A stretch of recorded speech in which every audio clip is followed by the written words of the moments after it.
So please stand up if you enjoyed yesterday. Some people did not. It's okay.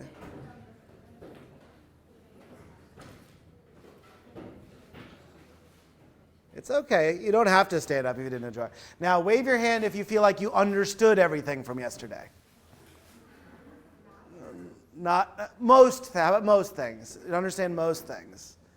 A few people understand most things. Okay, that's okay. All right. So you guys can sit down.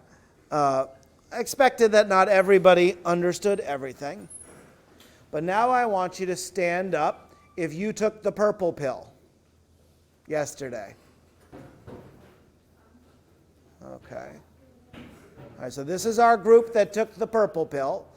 And so for those of you who took the purple pill, I want you to raise both hands if you felt like you had great focus yesterday. So just raise your hand. If you felt like you were very focused yesterday on the class, raise your hands. Put your hands way up high so I can count them. We had one person greatly focused yesterday. Everybody else did not feel greatly focused. Okay. So that's like 1 out of 20 or so had great focus who took the purple pill. Now, keep standing if you took the purple pill. How many of you laughed yesterday? Raise your hand if you laughed yesterday. 1, 2, 3, 4, 5, 6. Okay. So yesterday in our class, our cohort, we had purple. And when it came to focus, only one of you out of about 20 reported focus. Raise your hand again for laughter. 1, 2, 3, 4, 5, 6. Okay. But for laughter, it appears that about 7 out of 20 of you laughed. Okay? Very good. You guys can sit down. I want you to stand up if you chose the white pill. Stand up if you took the white pill.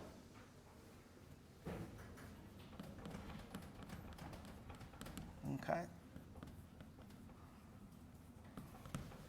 All right. And most of you still are on this side of the room. So amongst those of you who took the white pill, raise your hand if you felt focused yesterday. Did you have great focus? We had two that were greatly focused. Out of it looks like only about I'm going to say 12 of you stood up. And of those of you that are white took the white pill, how many of you felt laughter yesterday? 1, 2, 3. All right. Okay. So laughter. We had 3 out of 12. Okay. All right. So I said yesterday that we were going to run an experiment to figure out whether the purple pill worked in terms of its effect of focus and its effect of laughter. And so based on our cohort in our class, we observed that the rate of focus was not very good on the purple pill. It was only about 5%. But the rate of laughter seemed to be pretty high in this group. This was 35%. Okay. In contrast, the white pill group was mostly over here. It appears that your focus rate was actually a little bit higher, 1 in 6. So that's 18%. And your rate of laughter was quite high. It was about 25%. So you all took the purple pill mostly over here, thinking that you were going to have increased focus and increased laughter. It appears that what we have observed is the purple pill had less focus, but it had higher laughter. So you didn't get the benefit of the drug, but you did get the side effect. Okay. Now, we could wonder whether or not this was an adequate experiment for us to understand the effects of the drug. But I told you that the purple pill and the white pill had these effects. That's how you made your choice. And so you might be wondering, why did I know that the purple pill was going to have increased focus? And why did I know that it was going to cause increased laughter? And it's because I myself, before coming to this class, had ran my own experiment on a large population of people. And in that experiment, I gave a bunch of people the purple pill, or they chose to use the purple pill. And in the cohort that I had studied, 60% of them had reported great focus, and 20% had reported the side effect of laughter. And amongst the people who chose the white pill in my previous experiment, 30% reported focus, and only 5% reported laughter. And so these groups is what told me that those who took the purple pill had a doubling of the risk of focus, right? Because 60% is twice as big as 30%. And they had a 4 times increased risk of laughter because we had 20% versus 5%. So this is the observational study that I had run in order to tell you guys how to choose which treatment you had. Now, your cohort results are not the same. Maybe it's because of other factors. And so I was not sure how this study went. So I invited all of the individuals that I had performed the study on originally, I invited them to the class today. And so I brought them with us, and we're gonna get to understand why did the people who chose the purple pill and the people who chose the white pill get these different results. And so I'll introduce you to that cohort. They're up here. These are the people who chose the purple pill in my original experiment. These are purple pill people.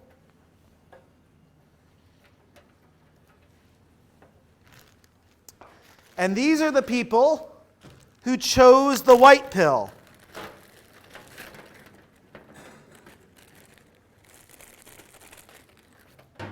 They've chosen the white pill. So much like, get these guys out of here. So much like you all made a choice to choose the purple pill or the white pill, all of these people got to choose the purple pill or the white pill, and their results are on the board here. These people here experienced a 60% greater focus with a 20% rate of laughter, and these people here experienced a 30% focus and a 5% rate of laughter. Now, what are these people? For those of you who are in the back, you're going to come up here in just a second. But these people are, if you look at them carefully, you'll see that they are little people. But these people might have characteristics about themselves. For example, this person's pretty small. He's blue. There might be other things you might want to learn about him. There are other people in here, like for example, in contrast, here's a person. He's a little bigger. He's also blue. There's a lot of people up here who have lots of different characteristics about themselves. Your task this morning is to come up to the front of the classroom and to determine, is my study a legitimate study for proving that purple pills increase the risk of focus and laughter relative to white pills, or whether or not there's something else about these people who chose the purple pill and these people who chose the white pill, if there's something about these people that means that this study might not make sense. Do you understand the task? What's that? A little bit. So what I want all of you to do is I want you to come up to the front of the room, and you are going to get the experience of being epidemiologists. I want you to study. I want you to study these patients and determine why it is that this is or is not a good study to compare the people who chose the purple pill versus the people who chose the white pill. I'll give you a hint as you're thinking about coming up here, well, a couple hints. First of all, you might want to ask questions of characterization to understand how these people might descriptively be different. You might want to think about questions of estimation, because we are trying to compare these two treatments. And you might also think whether or not you might want to be able to design a question around prediction. So that's one thing, is think about what you learned yesterday to investigate these people. The second hint is you probably will need to touch these people in order to understand them better. So come up here and figure out this study. All of you come up and investigate the cohort.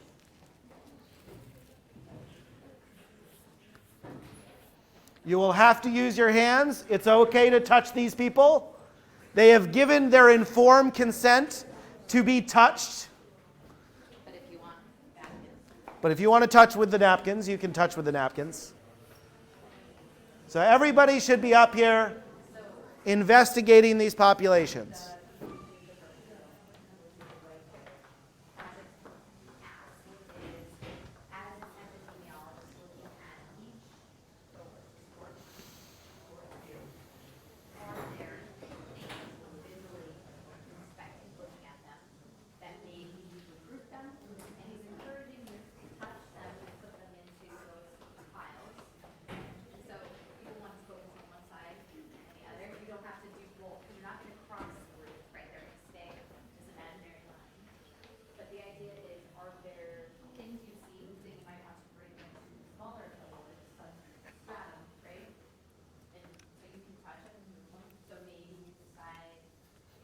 Don't lead the witness, Chris. These are all stuck together, so you might break them apart.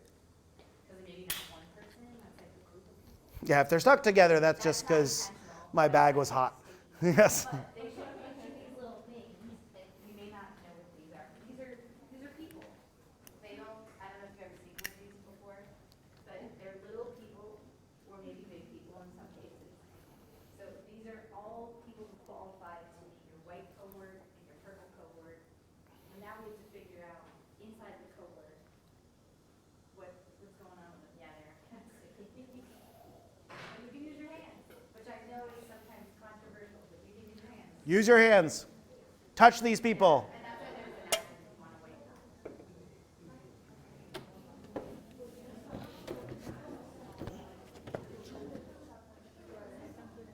Don't eat them yet. That's the only rule.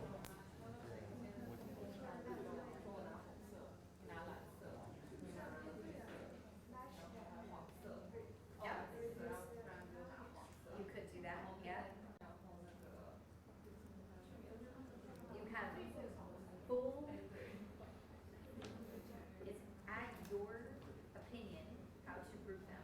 So you don't have to look at this side of the table, you can look at your side. You might decide to do other things. Another hint is that you have a chalkboard behind you, and you are welcome to use the chalkboard to write down anything that you learn about your population.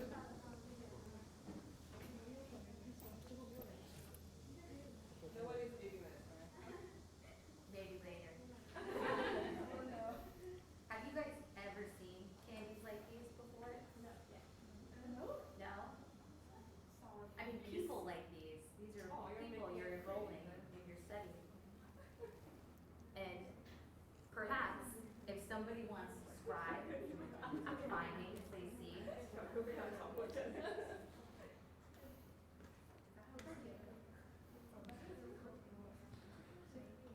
So things you might want to be thinking about are what kinds of characteristics can you learn about these people?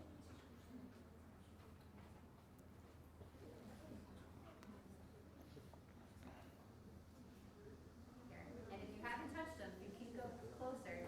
The more the merrier. Dive in there.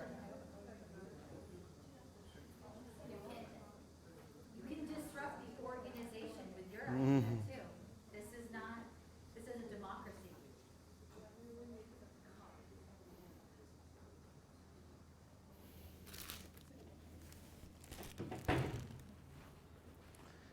So the things you may write because you can't see Excuse me. would be, do they look, some of them look different perhaps.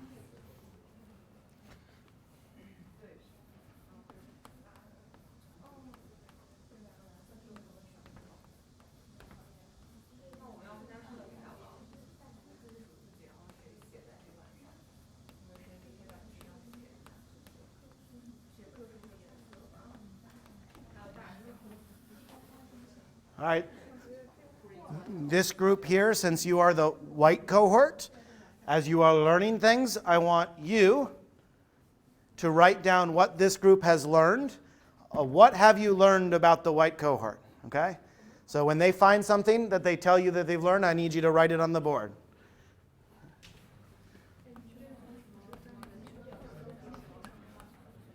You can write it in Mandarin if that's easier. You can just tell us what it says. That doesn't have to be.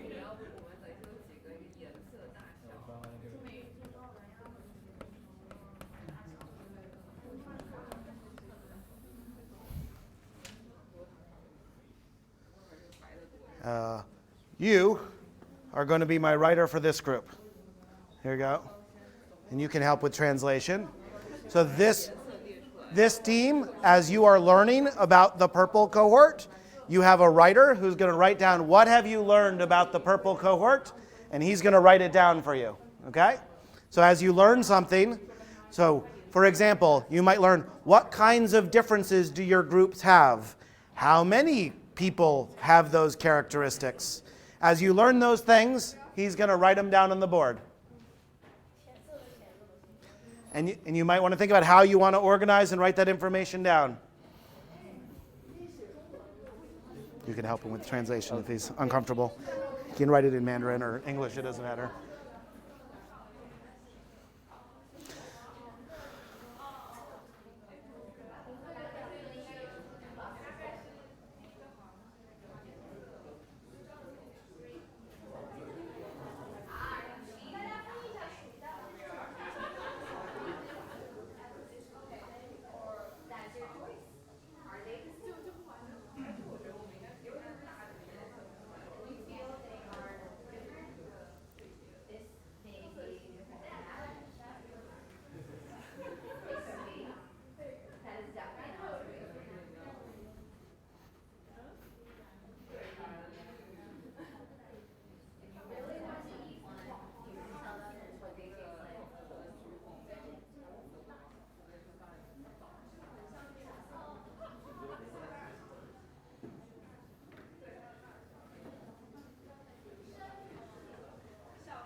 I'm not sure about the difference between different colors. Mm-hmm. In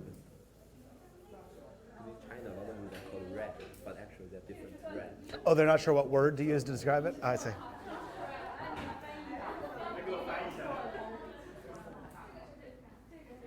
Whatever word they feel they want. And then if you can communicate that.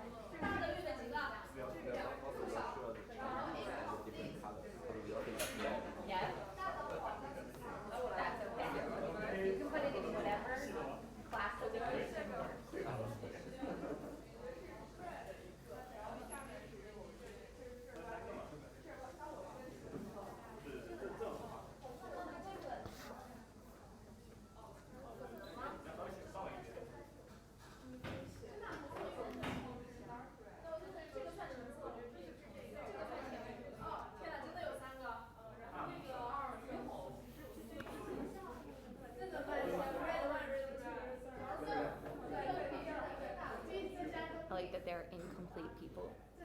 Yeah, you know what happened was, I think it's probably in transit, but like the bags of candy got hot. Yep. So they kind of started to fall apart a little bit. So I tried to take out all of the broken ones. I think But it's great. You have partial person time. there's a new kind of Sour Patch Kid I saw at the store. They now make them that they're two flavored. Like the head is one color and the body's another. That's a good And I was like, oh, that's like a genetic variant that I'd have to worry about in there. That's actually really funny. Once they understood they could use Mandarin, it was a lot easier to Okay. describe them.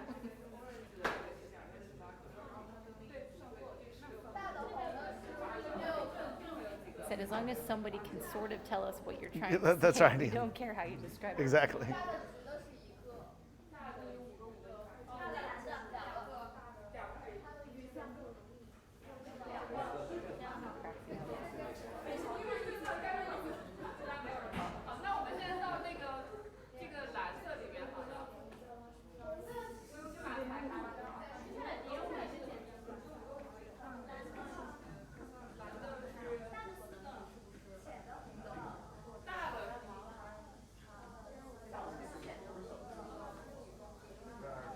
Not like more than 50% engagement.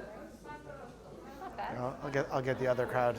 It's just not a great space. Like what I normally do. So one, usually when I've done this exercise in the past, I've had a smaller class, but also what I've actually done is I've had two different tables. Right, so they So don't that they mix. can, yeah. Yeah, these guys are very close. But it's okay. Once they write everything on the board, then I can have them sit down, and then we can. Yep. Plus, there's just a bunch of the students that are just not engaged in general. Yes. So this is a good excuse for them to ignore. Is that a universal thing? Like, So this is a different. No, this is different because it's a class where they're not actually invested in Odyssey, as opposed to like when we do Odyssey tutorials. right? Someone signed up Because they want, yeah. because they're going for that purpose. That makes So sense. that is different over here as their level of. I was just thinking in school too. That like. Oh, like paradigm, like when I teach my Columbia classes, for example. Columbia, I've got really good students, so they like my lectures, or they I mean, not my lecture. They're there for a purpose, so they also are pretty engaged. When I have master's students, when I give guest lectures, like I go to lots of universities and like give lectures, and like in that case, when it's just like a room full of master's students, yeah, like half of them are on Amazon or whatever, just shopping.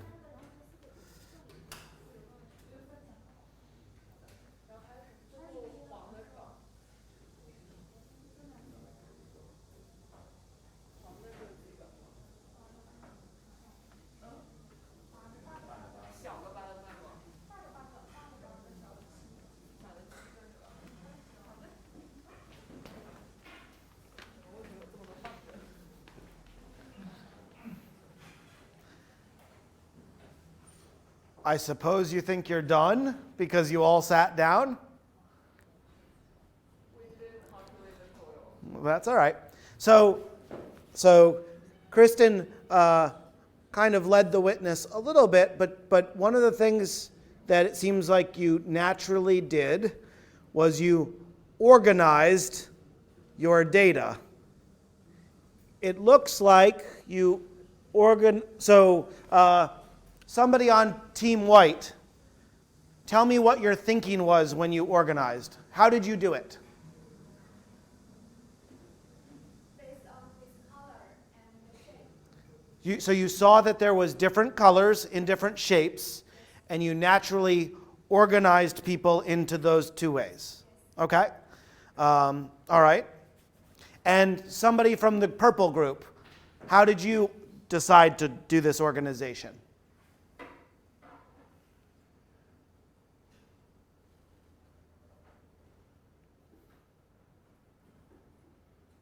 Who in the purple group organized these? Raise your hand. Somebody did it. You did it mostly? No, it was everybody. I was only doing the red one. So we kind of separate the color and then we realized there are more colors than we originally found out because they have the pink and not. And they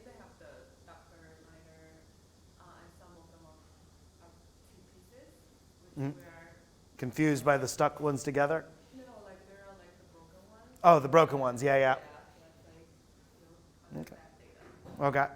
So it looks like, if I'm following this right, that you organize things based on two observed characteristics, their color and their size.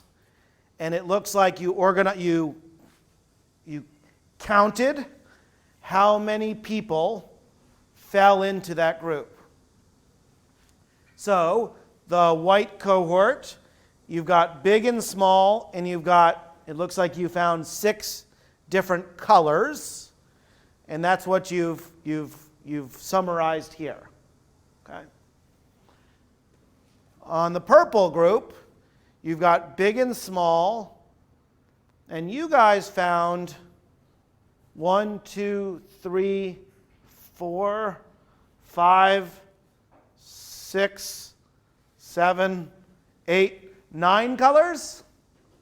So the purple group thinks that there's 9 different ways to organize color, and then big and small. And the white group thinks that there's 6 different ways to organize colors. Maybe have 9 colors because there are dark and light. Oh, this is I say, that's dark and light. Okay, so we've got 1, 2, 3, 4, 5, 6, 7, 8, 9. So you also have 9 different groups. Okay. Do the 9 groups that you found here match the 9 groups that you found here? The purple is different. They have purple, but the white cohort didn't have the purple. Purple's interesting. So over here, there's purple in one group, and there's not purple in this group. Okay? So that's interesting. There's a different color. Is there a color over here that you guys found that they didn't find?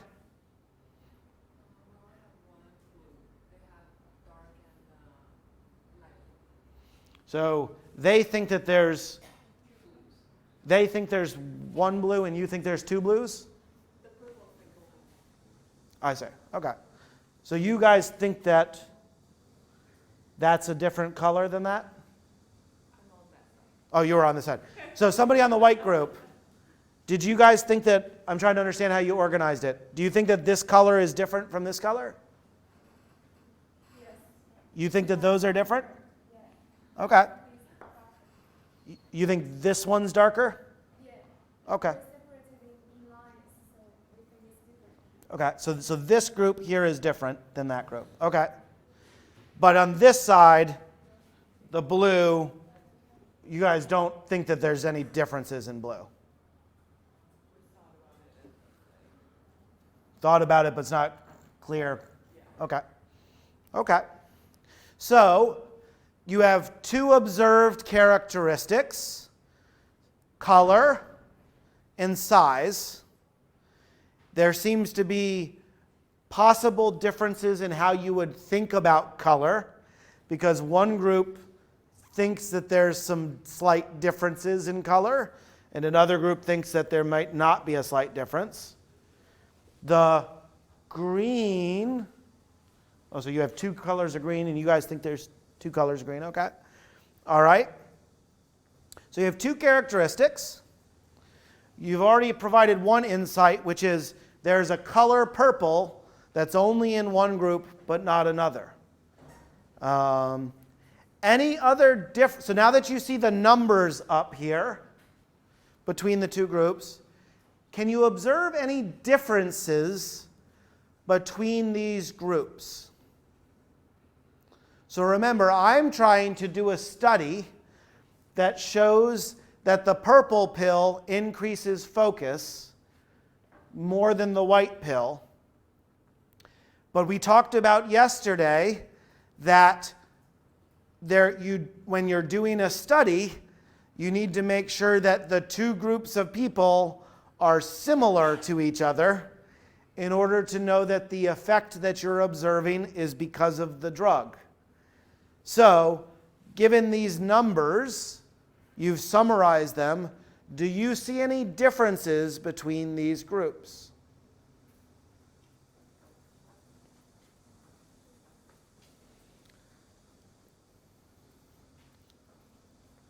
You might find that you want to do some math on a piece of paper in front of you. You might find it to be helpful. For example, you might find it useful to know how many people are in these two groups, because then you could think about the proportion of people that belong to these groups. So what is the total number of people that were in the white group? Somebody in the white group figure that out. And somebody in the purple group, tell me what's the total number of people in the purple group. Get out of your way so you can see the board.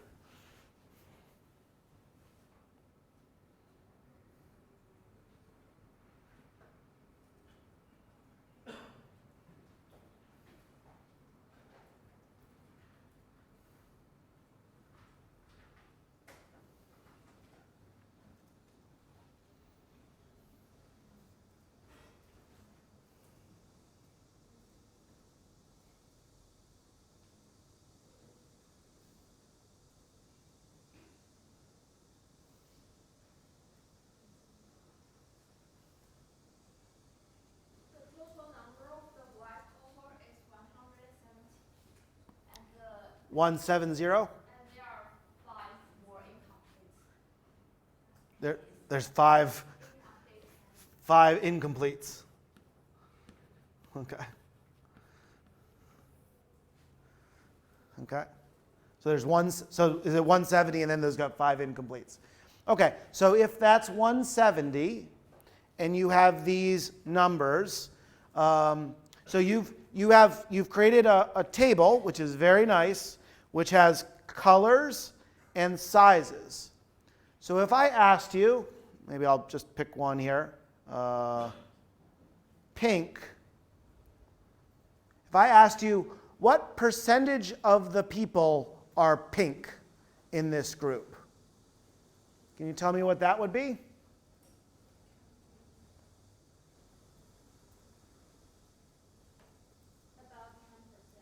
About 10%. So it would be 19 divided by 170. So that is, I think it's 11%, right?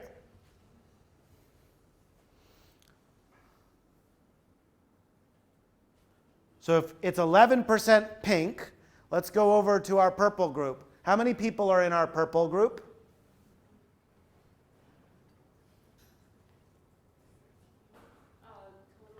Total?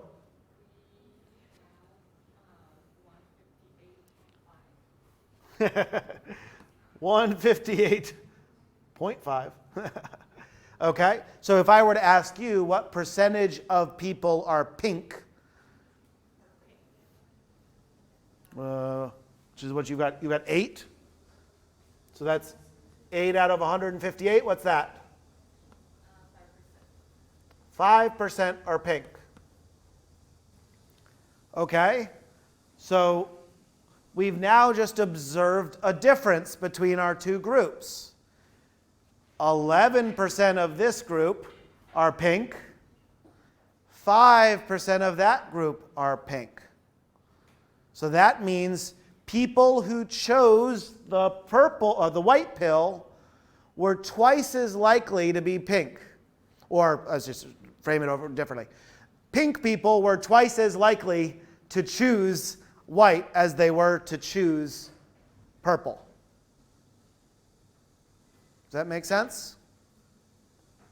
So somehow your color, or maybe that's your race or ethnicity, your color influences the choice of treatment that you make. As you can think about it, you can go through and look at those other characteristics. What about size? What percentage of the people on the white are big?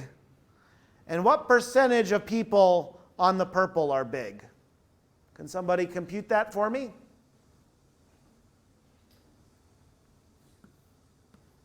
I want to know what percentage of the white are big, and I want to know what percentage of the purple are big.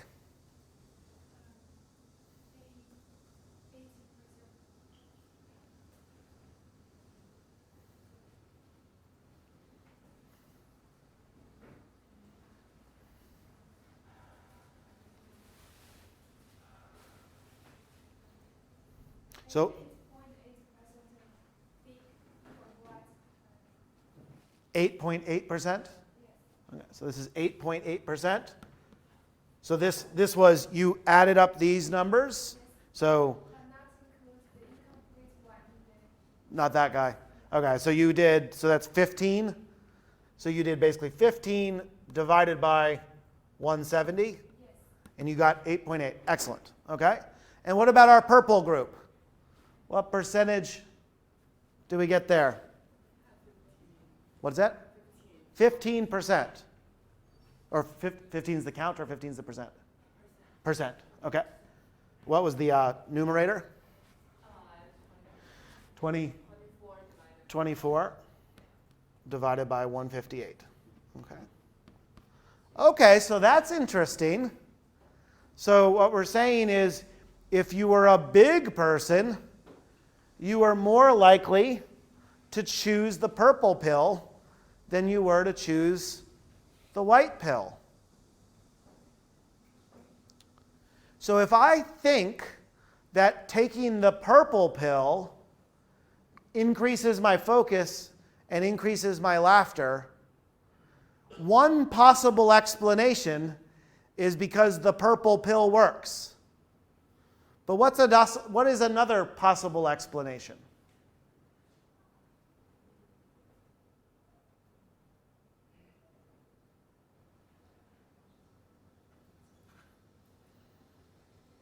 Why might it be possible that the purple pill has greater focus?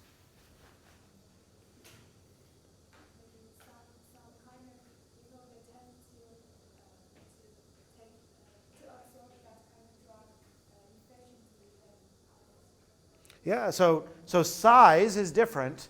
So maybe big people are just able to focus more than small people. And that might be a difference. So that explains it. Why would laughter be lower in the white group? Maybe it's because the purple pill causes more laughter, or maybe the white pill suppresses laughter. Or what else could explain why the white pill has less laughter?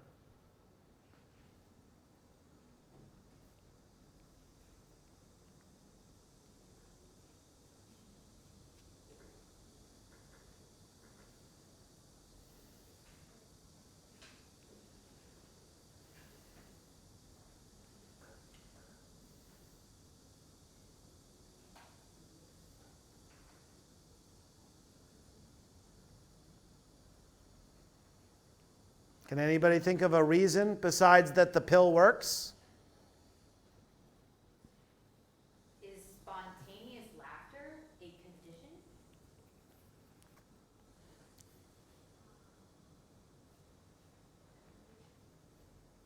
Big people maybe laughter less. What's that? Big people maybe laughter less. So big people laugh less. They've got less to laugh about because they're big people. And, okay, I bet you also maybe pink people laugh less. Because if you're already dressed up in pink, then you just don't think the world's funny. So there are other things that are going on here that might explain the effect of the drug other than the drug itself. This idea of what we're looking at here is the idea of confounding.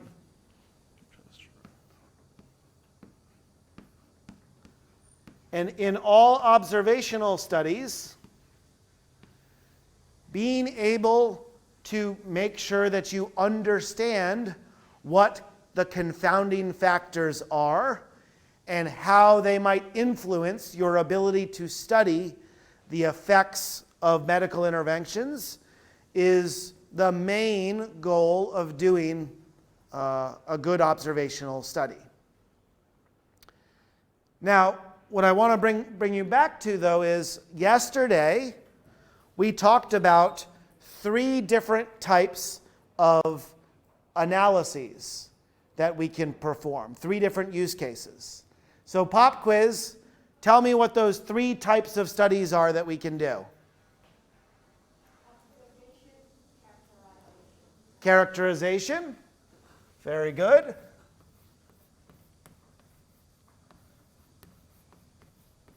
Characterization.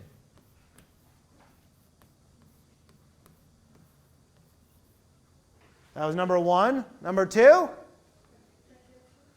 Prediction.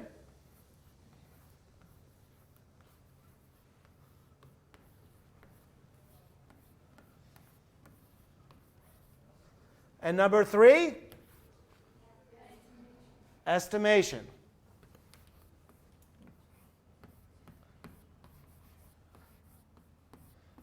Those are our 3 different types of questions that we can answer from observational data. And guess what? You just did one of them.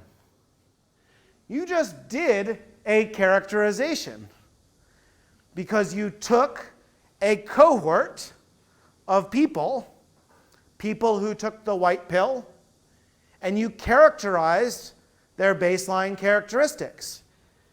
This table is a characterization saying people who took the white pill broken down by their color and size. That is a characterization.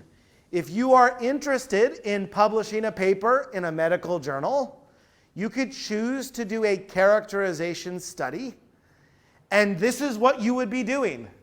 You would be creating a cohort of people who have a disease or a treatment, and you would be describing what makes up those people. Now, this hopefully seems pretty simple and straightforward to do, but the truth of the matter is we don't know the characterization of most diseases. We've never bothered to ask the question. And we certainly don't know how this characterization exists in different populations around the world. So if we were to take your original questions, like women with endometrial cancer, if I said that this is not big and small, but I said the weight of the woman, and I didn't say colors, but I said the race of the woman, then you could imagine that a study that says, how do people who present with endometrial cancer, what do they look like at the time that they get the disease by weight and race? Or instead of weight,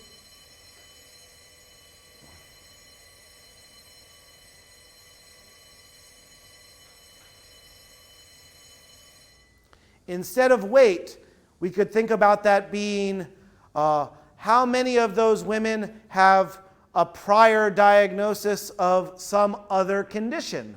So maybe that's having diabetes and not having diabetes, having had a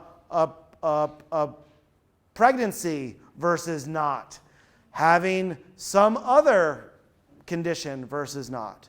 And instead of race, maybe it's age group. What age are you?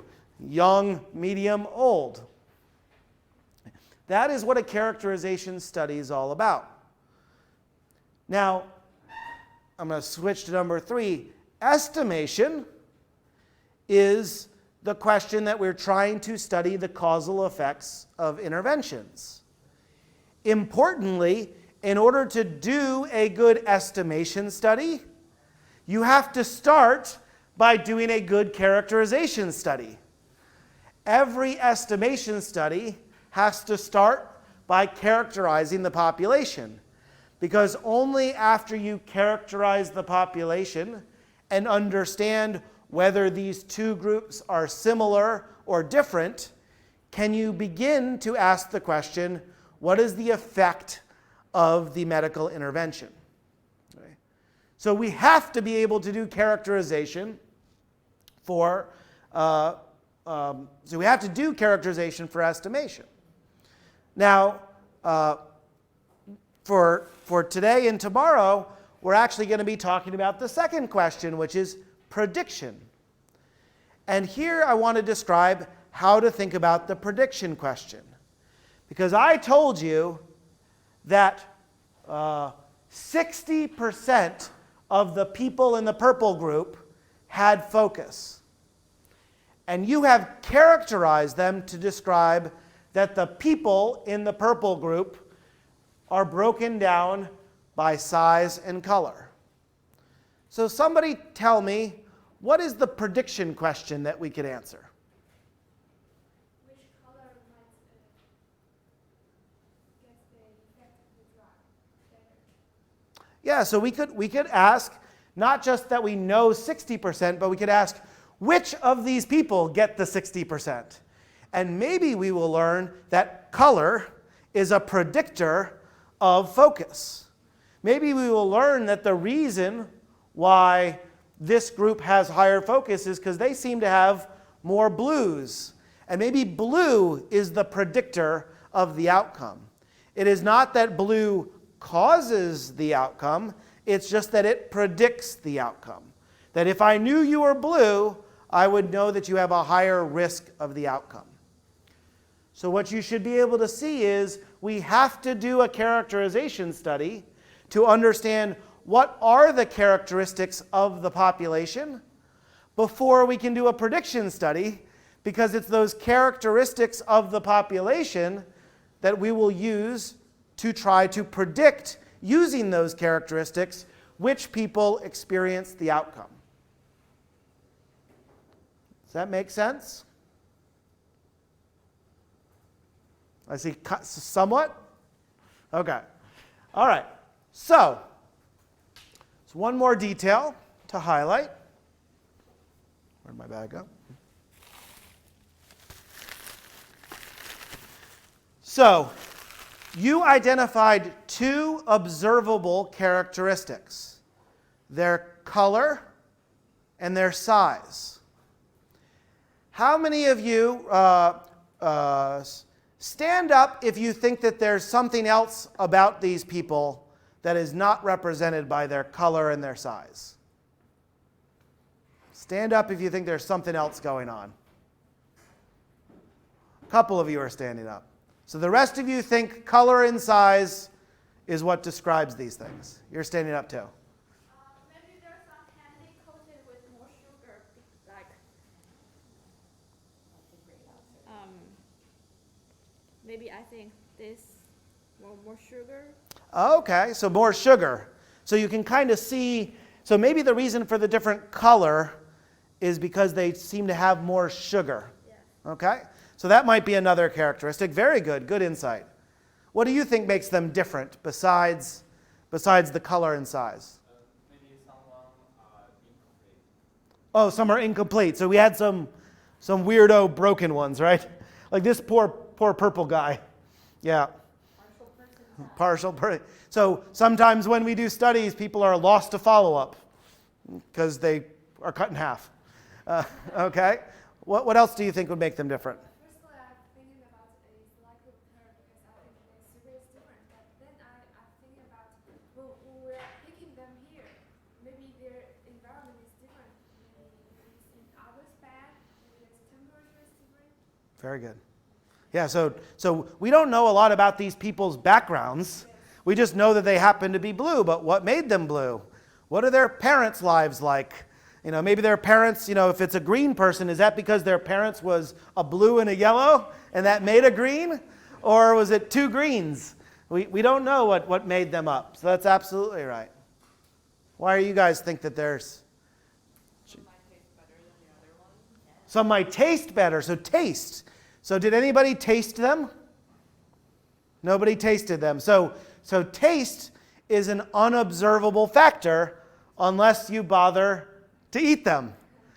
And in their informed consent, they did not agree to be eaten as part of this study. So taste might be the thing. Kristin, anything else you think might happen? Temperament. Some Temperament? might be more likely to squish than others.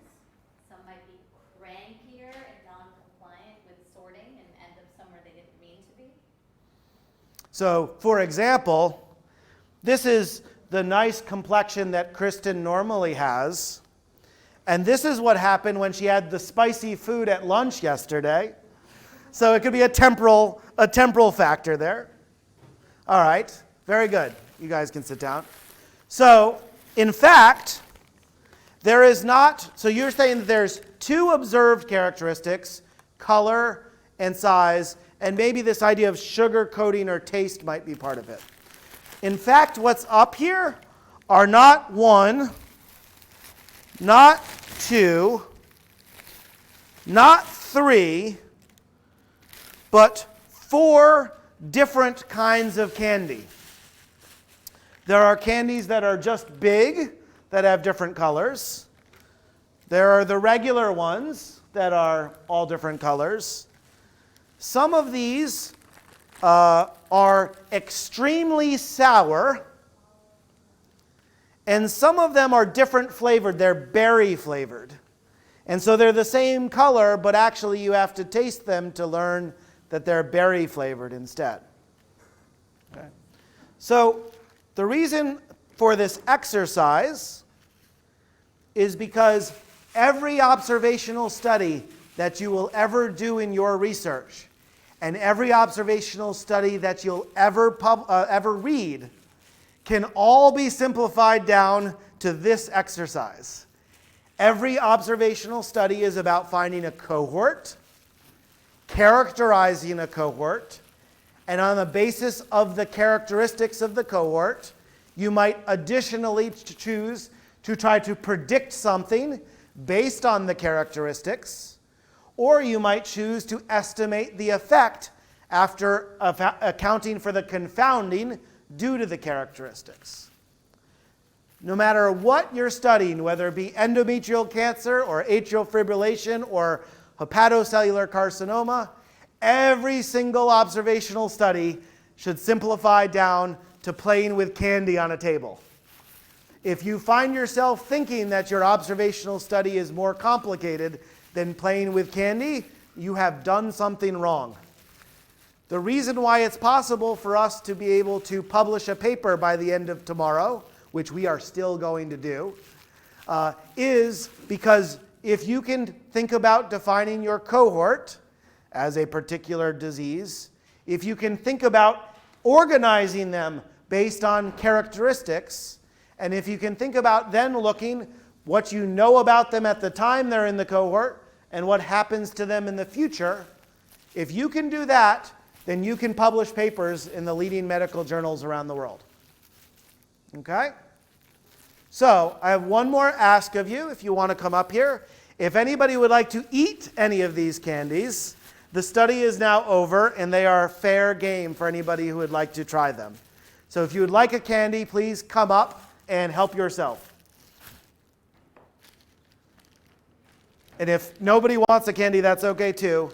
I can promise you that in the United States, these are some of the most popular candies that you can get. So if anybody wants to try them, please help yourself. Nobody wants candy. It's too early in the morning. All right. Going once. Going twice. Really? Nobody wants candy? No. Okay, that's fine. All right. All right. If so, I'm going to pick all of this up and try to throw it out. Oh, actually, before I do that, let me just take a picture of the organized table, since you guys did such a nice job of doing that. Somewhere there's a bunch of American children crying. Yeah. Thrown out. Good job, everyone. Do you feel qualified to do a characterization study now?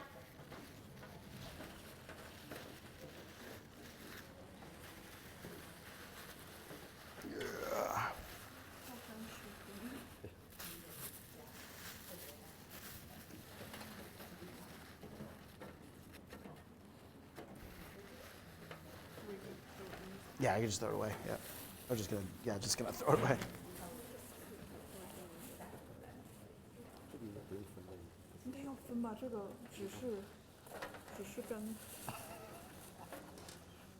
It's so much wasted candy. Oh, boo. Sorry. Didn't know that was separate pieces. They actually do like characterization on the trash right now. Yeah.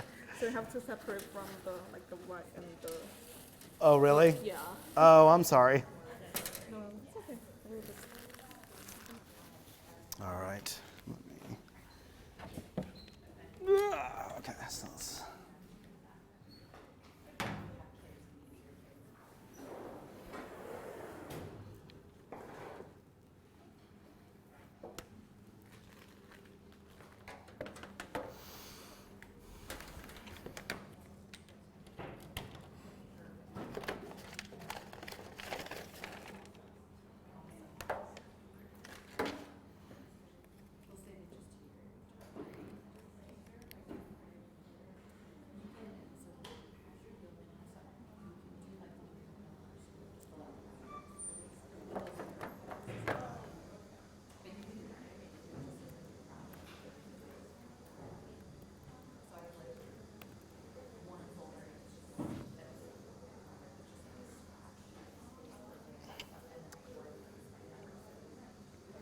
Can we switch to this computer?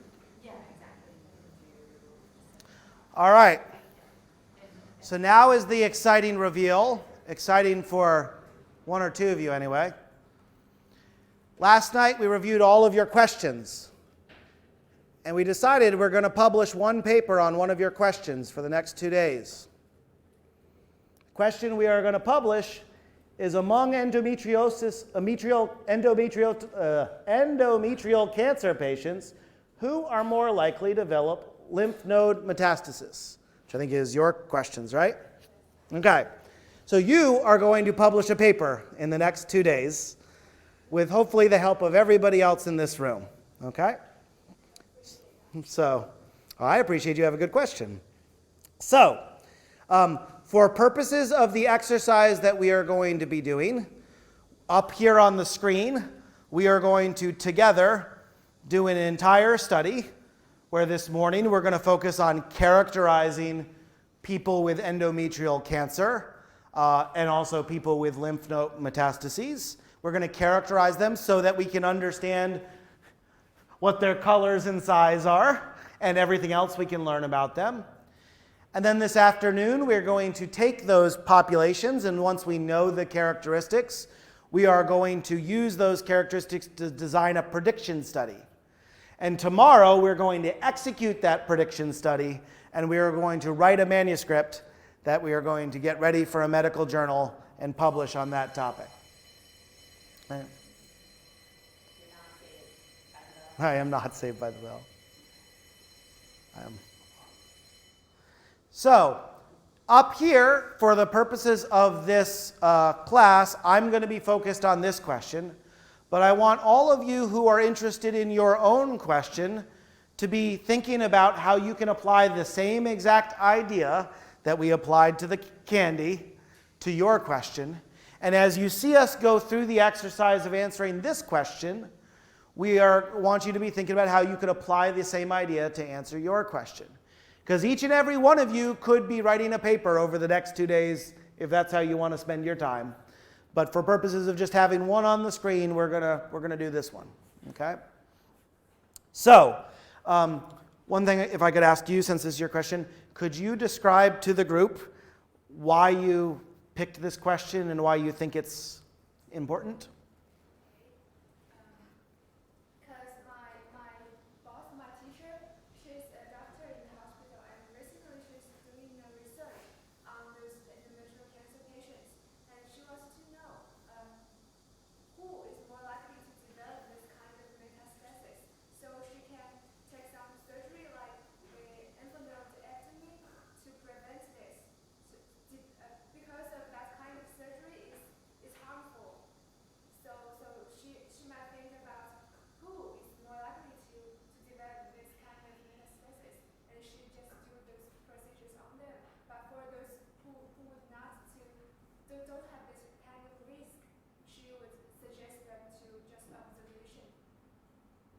Beautiful. beneficial to the patients. Excellent. Great. In the back, could you hear that? Okay. Could you hear it? Yes? Okay. So let me just restate so that I make sure I understood. The interest is that people with endometrial cancer, some of them go on to develop a lymph node metastasis. And the procedure that has to be done if you do have a lymph node secondary cancer is a lymphadenectomy, which is basically remove the lymph node. And that's a very dangerous procedure. You could potentially do that procedure before you get the lymph node metastasis, but you'd only want to do it to those patients at high risk of developing the secondary cancer. So if we could know which patients are at high risk and which ones are not, we could proactively perform the procedure to remove the lymph nodes and save those patients. Okay? Everybody understand that? Seems kind of important to me. I don't know anything about endometrial cancer or lymph node metastases, but I'm excited by the question. Is everybody else? Raise your hand if you're excited. All right. Yeah, we got several hands. Okay. All right. So if you are excited and would like to participate as a co-author, I'm sorry, your name is? My Chinese name is Wang Bo. Juan. Wang Bo. Juan Bois. Yeah, my English name is Bonnie Wang. Bonnie, just call me Bonnie. Bonnie? Yeah. Okay. So if you would like to be a co-author of Bonnie's paper, then feel free to engage and participate in this activity, because the more the merrier. Remember that we are a community and we are all trying to help each other in doing this process. And so I encourage you to work together as part of this process over the next 2 days. Okay, so thank you very much. Let's get going. All right, and you probably should tell your boss that you're doing this, because maybe your boss would also like to participate as a co-author of the work, and we would be delighted to have them participate as well. All right, let's do it. Oops, I got to log in here, sorry.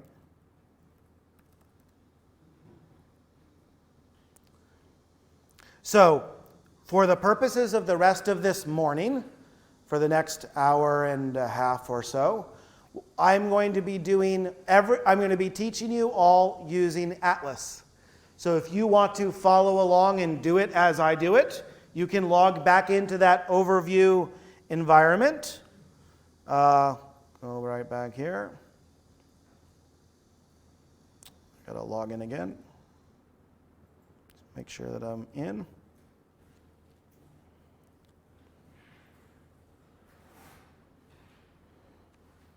All right, so we're going to go in to Atlas.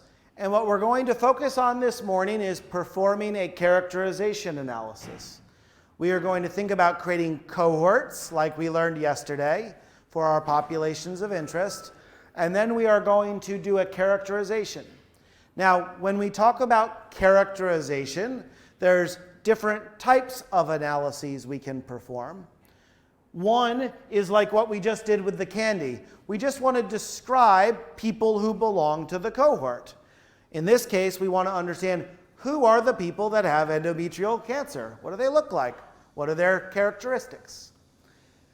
The second type of descriptive summary we could look at, though, is we can ask the question, what happens to these people after they have their endometrial cancer? And in this case, this characterization question we want to know is, what percentage of people who with endometrial cancer go on to have a second a lymph node metastasis? So that's also a characterization question. Just like I wrote up on the board, we had our characteristics and then we had the percentage of people who observed the effect. We would like to be able to characterize that and summarize it. That's what we're going to focus on this morning, is how do you actually perform that type of analysis? When we are done with that, we can then ask the secondary question, which is, which patients go on to get that secondary lymph node? That will be the prediction question. Okay? So right now what we're going to do is we're going to build cohorts for endometrial cancer and lymph node metastasis.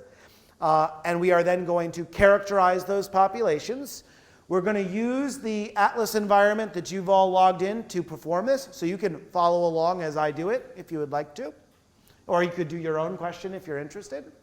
But remember, what we're doing is we're designing a study that we can ask the OHDSI world to answer. So we're not just going to design it and run it on fake data. We're going to design a study, and then we're going to ask the OHDSI world to answer it for us. And as it turns out, with our collaborators at IQVIA, they already have access to data that could answer this question for real in high quality data that we can publish in a medical journal. And in fact, I have access to data at Janssen R&D that I could also run this study for. And then we can ask the rest of the world as part of the OHDSI community if they would be willing to run this study. And so we're going to get to do all of that in the next hour and a half. Raise your hand if you think I'm crazy. Always. Everybody else. All right. So one of the things that so 2 days ago you learned about searching the vocabulary. And so taking the idea of endometrial cancer and thinking about how can we identify concepts that make up that disease. And so for purposes of the interest of time, we have looked for how to define endometrial cancer, and we have proposed a concept set, which I'm going to pull up here. And it looks like you've already got one in there. Are you user 47? Okay, excellent. So I'm going to actually want to look at yours here in just a second. I'm going to click on this one, which is one that Kristin put up here. Oops, I got kicked out. Let me log in again. Someone to be you. Don't log in as user 1. Pick any other number. And if you forgot your number, pick an arbitrary number between 60 and 80, and it's probably not.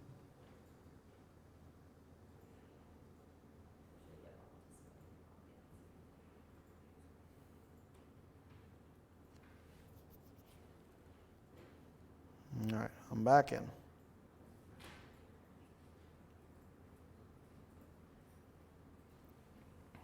So Kristin and the team did a little bit of homework on endometrial cancer last night and identified the following set of concepts and selected their descendants to represent one way of defining endometrial cancer.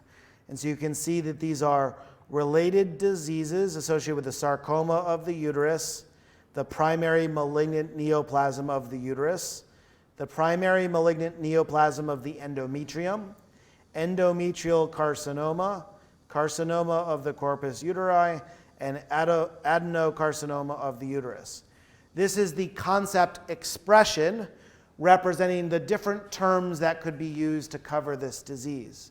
But if we wanted to see all the different concepts that are represented, we can look at our included concept list. And specifically here, if we sort on the descendant record count, or actually I'll sort on the record count here to be more specific. In this particular database, I can see that there's actually, even though we represented all of those different ways of describing the disease, in this specific database, only one of those codes actually shows up. And it's the code overlapping malignant neoplasm of the body of the uterus, which in the vocabulary rolls up to primary malignant neoplasm of the uterus. Okay? Does that make sense? Does that make sense to you?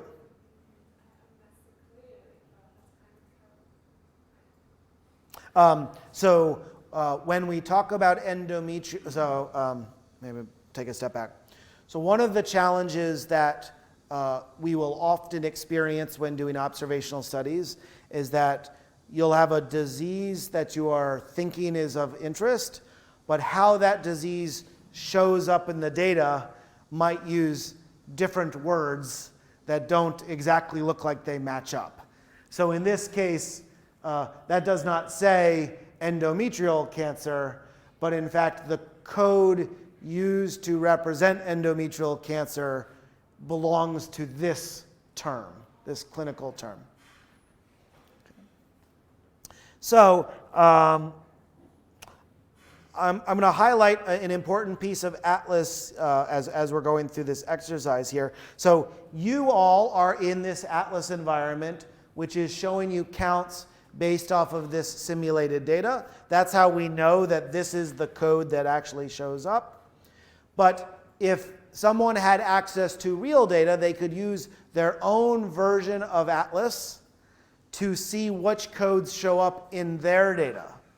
So to illustrate that, I'm going to take this same concept set, and let's see,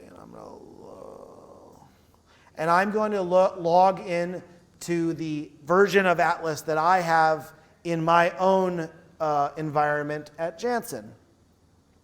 And so I will import that concept set. And so you can see it's the same terms that we just had before, but now I can look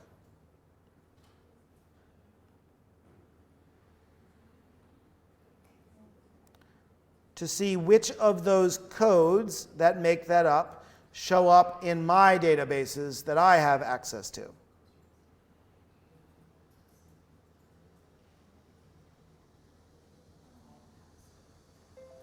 Did I lose my connection? Wait a second. There we go. Let me try that again. Let's see. This is no.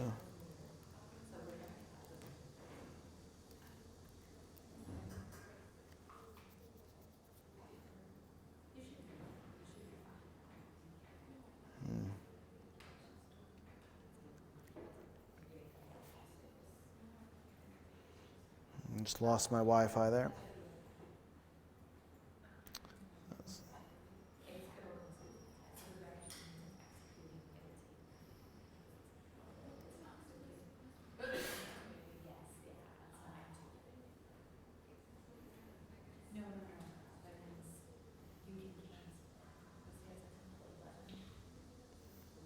Okay. So this is endometrial cancer for Bonnie. All right. That's my concept set. And this is my data at Janssen. Whoops, let me go back to it. And so we can see in my data, whereas that simulated data that you all have access to only has one code representing endometrial cancer, you can see in my database, I have lots of different codes that actually show up for endometrial cancer. You can see I have a code for primary malignant neoplasm of the uterine cervix. That happens 3.3 million times in my data. I've got primary malignant neoplasm of the uterus, of the endocervix, so on and so forth. Interestingly, if I did just only use the code for primary malignant neoplasm of the endometrium, that's the one that sounds closest to the disease, but if I only used that one, I would only have 19,000 records of data, which is why you can't rely only on the words of the disease to find the right codes representing the data, but instead you need to use that vocabulary to find all of the related ways to express those diseases. What you also see is important here is we created a definition in one environment that actually only found one code that mattered, but I was able to bring that into a different environment, and different codes are going to get used to find the disease. The power of this is that now we have one definition of endometrial cancer, but it will work whether I run it at Janssen or you run it in your test environment or Jing runs it in IQVIA. We all have the same definition to represent this disease that we're going to be able to use. Okay. So we've got a concept set. what we need to do is create a cohort. So we are going to create persons with endometrial cancer.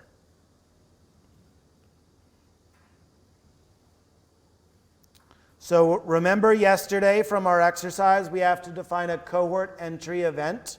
So we'll define the cohort of entry event is that a person has to have a condition of endometrial cancer. Okay. Now, when we find people with endometrial cancer, we have to make a decision. When specifically are they entering in? Bonnie, would you like it to be the first time that they have had their diagnosis? Okay. So we can say, let's make sure that it's their first diagnosis. And to be sure that it's their first diagnosis, we're going to want them to be in the database for some period of time. And it's that period of time that we're going to get to use to describe their baseline characteristics. So the longer the time we allow, the more baseline characteristics we can summarize. So we could, for example, say, let's require that these people have at least 1 year in the database before they get their first diagnosis of endometrial cancer. That allows us to have some confidence that it's actually their first time, and it also allows us to know that we'll have at least 1 year of data that we can use to describe their size and color and baseline characteristics. Now, this by itself is a cohort. We've already defined our cohort, and we could even run this cohort in any of our databases to see how many patients are going to satisfy this criteria. And it probably won't take too long to find that we've got some people. There you go. So this cohort has 6,420 patients who have a diagnosis code of endometriosis, of endometrial cancer, and have at least 1 year of baseline history. So just like you guys found 158 people who took the purple pill, now Bonnie's just found 6,420 people who have the endometriosis. And now we can summarize who are those people. Okay? So I'm going to go through an activity now where we're going to let our characterization tell us something about our patients so that we can then think about whether or not we need to revise the definition of our cohort. So deliberately right now, I'm going to start with a simple cohort definition so that we can see what happens when we summarize the data to see whether or not we need to change the definition at all. Because I think yesterday you mentioned there's a few other criteria we might consider, so we're going to come back to those. So how would I characterize these people? Well, in the Atlas platform, we have a tool called, unsurprisingly, Characterization. And in Characterization, I can click a new characterization, and I'm going to say, characterizing endometrial cancer for Bonnie.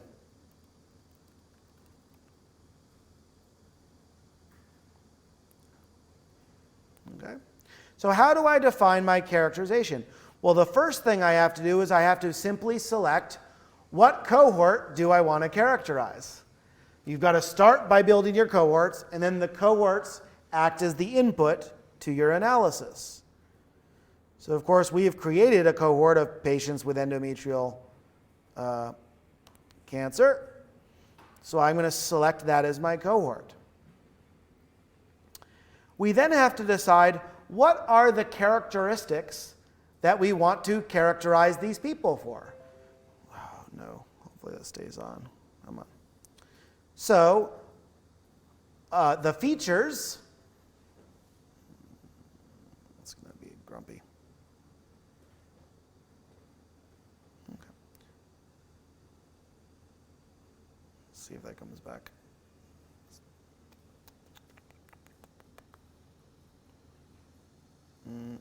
I think I just lost my internet connection, so let me just start over on that.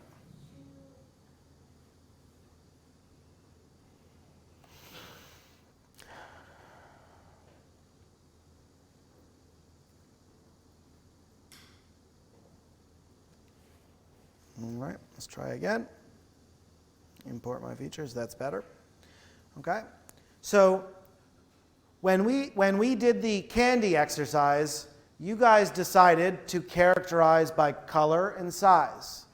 In the same way, we have to make decisions of what types of characteristics do we want to use to describe our people with endometrial cancer.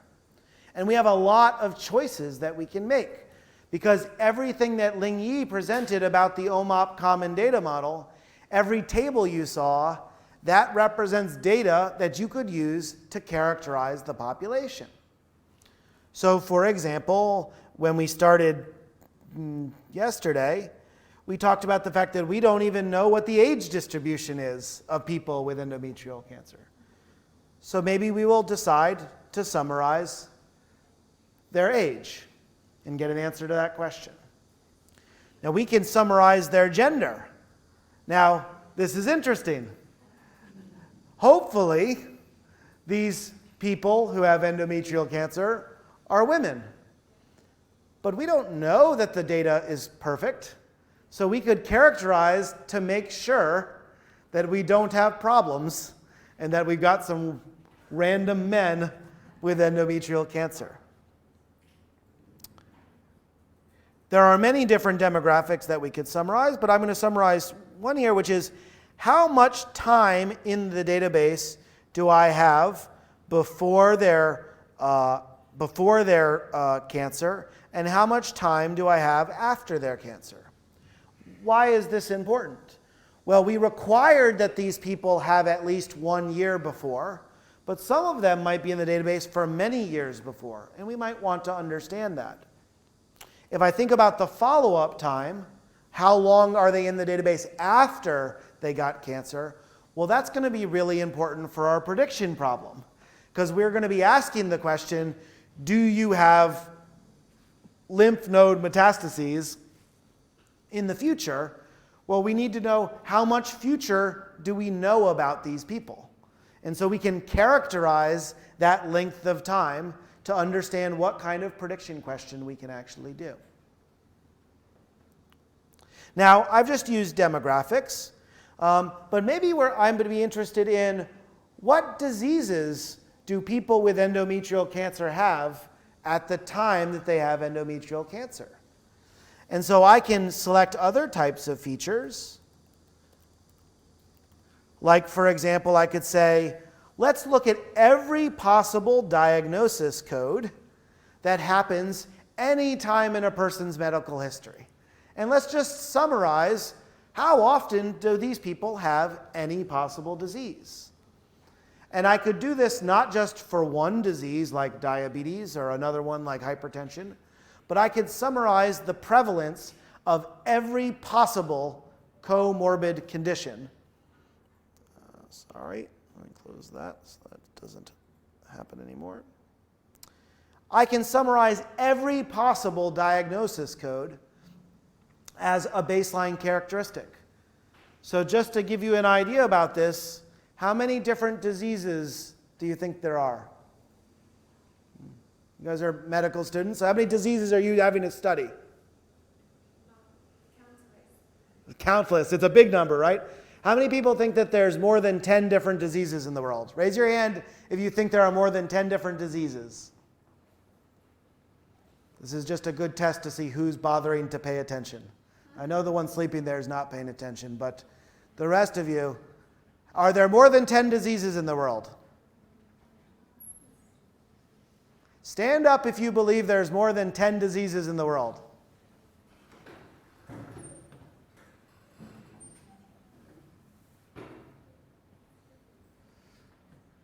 Stand up if you believe there are more than 10 diseases in the world. So we have half of this class does not believe there are more than 10 diseases in the world. Is my question not clear, or are people not paying attention? Lingyi, could you translate just to make sure everybody understands my question?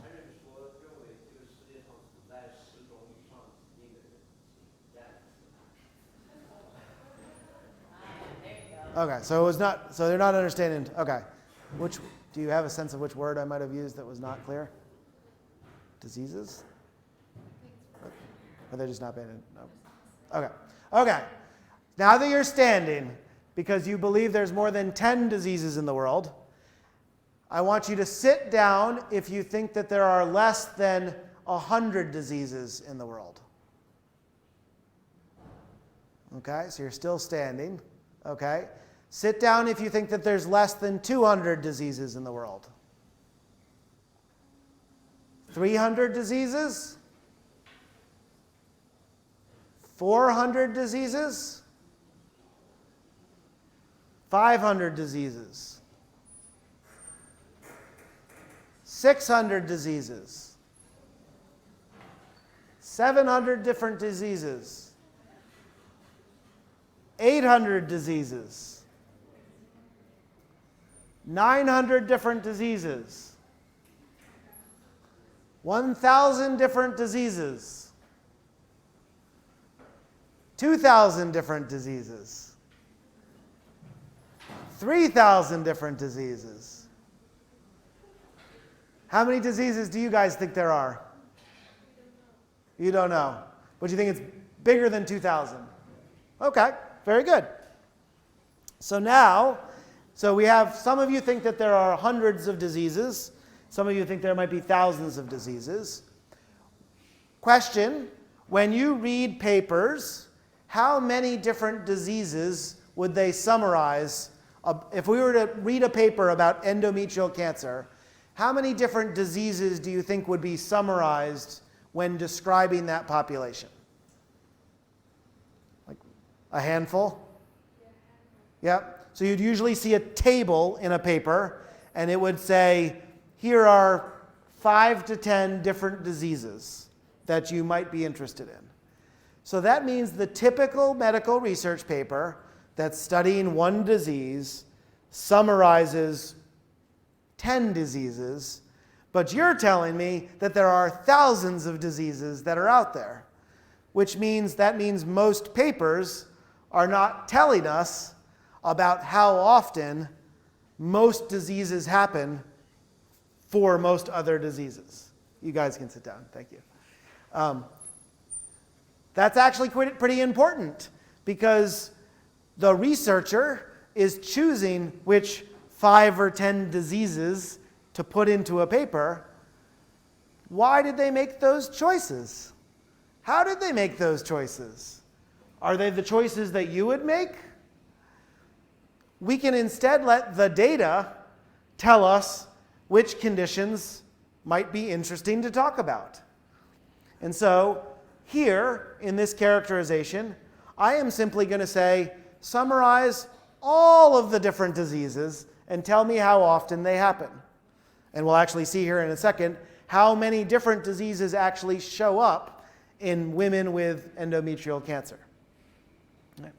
Now, we can summarize conditions, but we can also do the same thing for any other data domain that Lingyi presented about. So, for example, we could talk about how often do we see different drugs used in these people. So what kinds of medicines have these patients taken before they got endometrial cancer?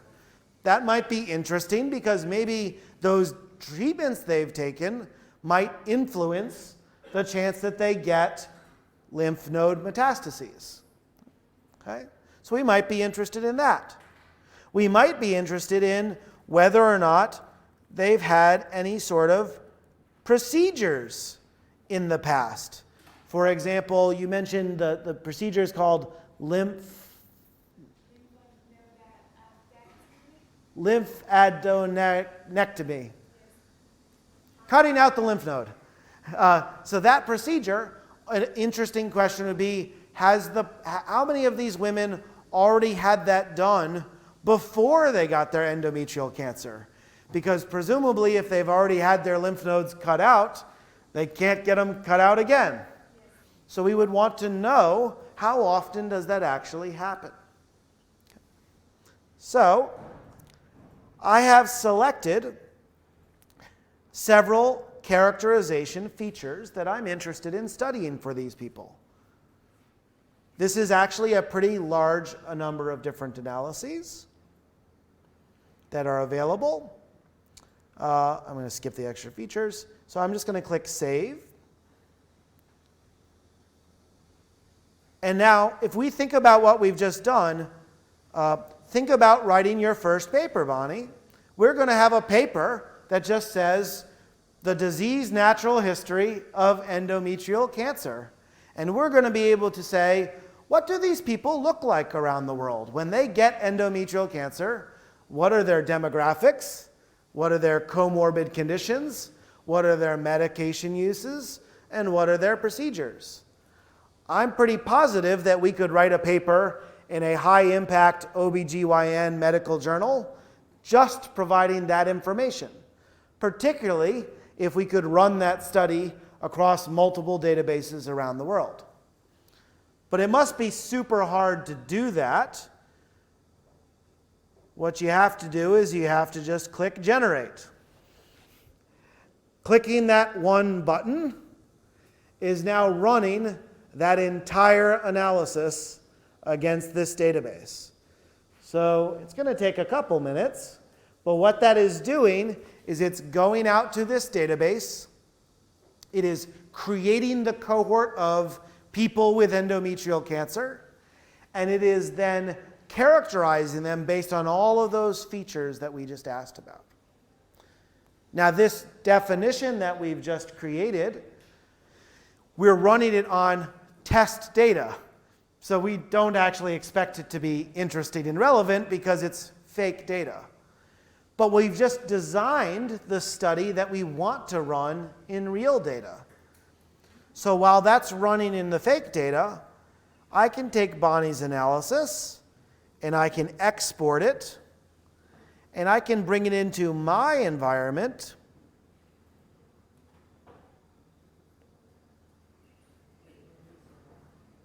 I'm user 1.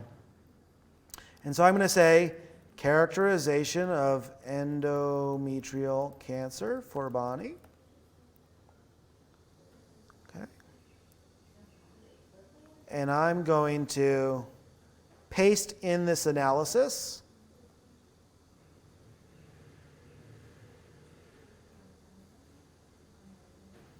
Right? And you can see what happened is that it pulled in our cohort. It pulled in all of those analysis choices we just made. And now I can run this on any of the data that I have access to. So I'm going to run it in a privately insured claims database. I'm going to run it in an electronic health record system in the US. I'm going to run it in a database in Germany. I think I'll run it in Japan. I might be interested in what it looks like in, let's see. Tell you what, I'm going to let those run, and maybe our friends at IQVIA can take the same analysis and see what they observe in their data.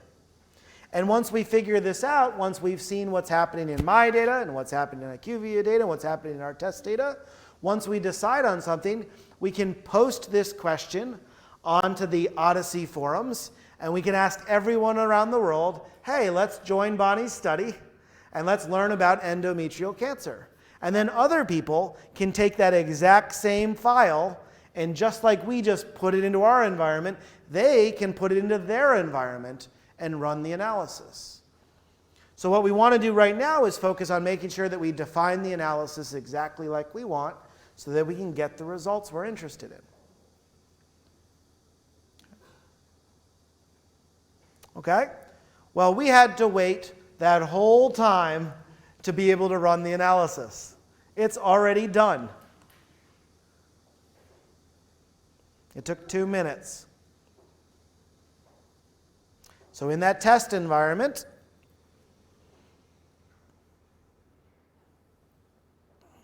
pull up the results, and we're going to see what we've learned about endometrial cancer. Remember, we're now looking at the synthetic fake data. So don't take too much about the clinical meaning of this, but just get an understanding of what you can look at for the information. So in this simulated data, we see that we had 6,400 different patients.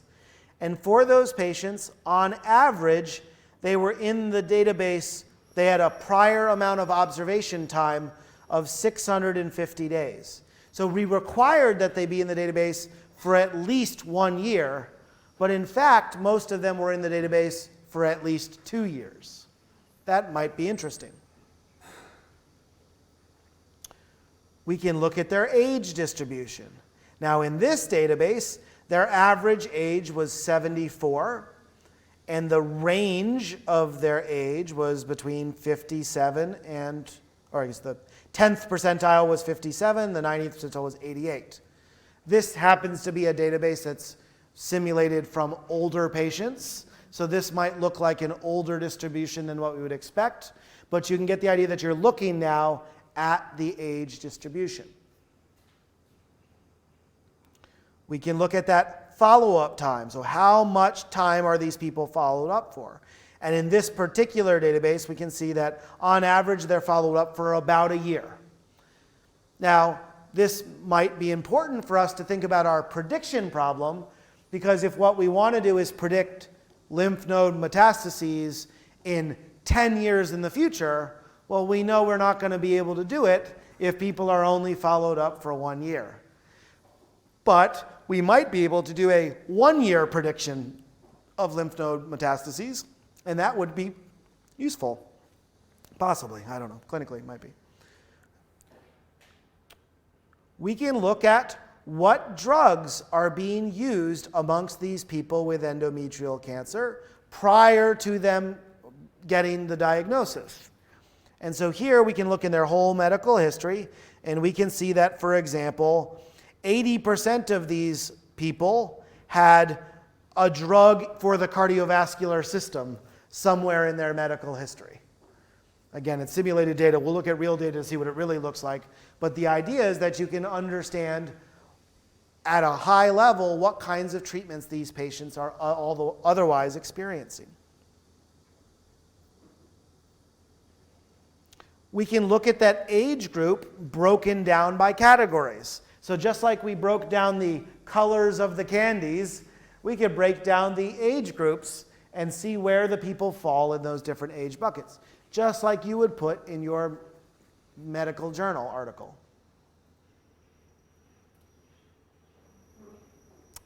And we can look at what diagnoses occur on or before these patients get endometrial cancer. So of course you can see 100% of these people have a cancer of the uterus. That is the requirement to be in the cohort. So of course they're going to have that. But we can also look for other things like how many of these people have diabetes. And we can just search to see that, in this case, 90% of them also had a diagnosis of diabetes. Or how many of them have hypertension. And we can just search for these things to find the relevant rows of data that we would like to put into our paper. So how do you get to those 5 to 10 records in the paper we would write? Well, you can look at all the possible conditions and find the records that you think are important. And I made you stand to ask how many different diseases. Well, in this one table, we have 3,900 different diseases represented. 3,900 different conditions at different levels of granularity to represent all the ways different diseases can be shown. And that's just in this population of endometrial cancer. So you were right to stand up to say it's over 2,000, because in fact, there are many, many thousands of different diseases at different levels of specificity. And we can let the data tell us which ones actually are showing up and how frequent they occur. We can also look at all of the procedures. And so we were interested in lymph. So we can see, for example, that in this group, a lot of these people had a biopsy of the lymphatic structure at some point in time, at some time prior in their medical history. Now here's where you can prove that this is simulated data. We can see the breakdown by gender. And we can see that 60% of the people who have endometrial cancer are females and 40% are males. That's probably wrong. All right. Now, this is happening because it's simulated data and it's fake. But actually, this is the kind of thing we look at in our characterization to decide how should we revise our cohort definition. Because we presume that endometrial cancer should happen in women, but we did not require that endometrial cancer happen in women. So this is the kind of insight we would want to look at to say, let's add an inclusion criteria to our cohort, which says, let's require that they all be women. So by using the characterization as a tool to understand what you're seeing in the data, we can now go back and revise our cohort definition. For example, if we're thinking about endometrial cancer, and I'll just pull up an example of this, malignant.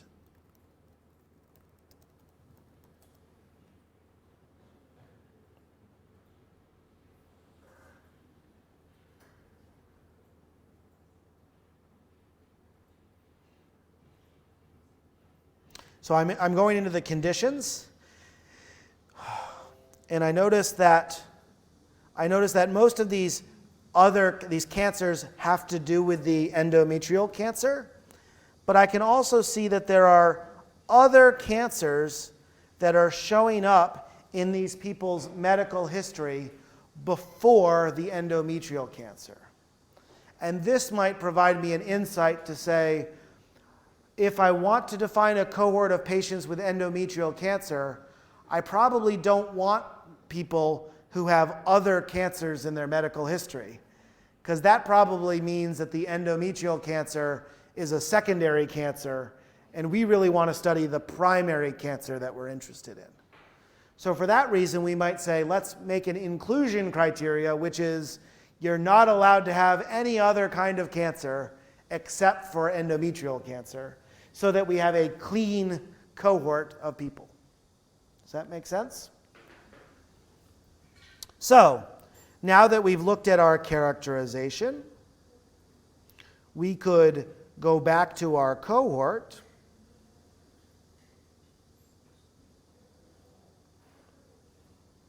And I'm user 1.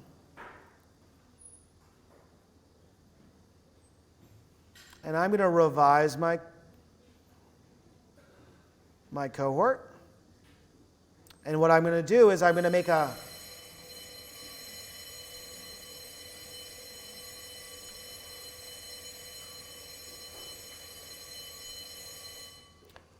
for purposes of demonstrating this, I'm going to make a copy of this cohort.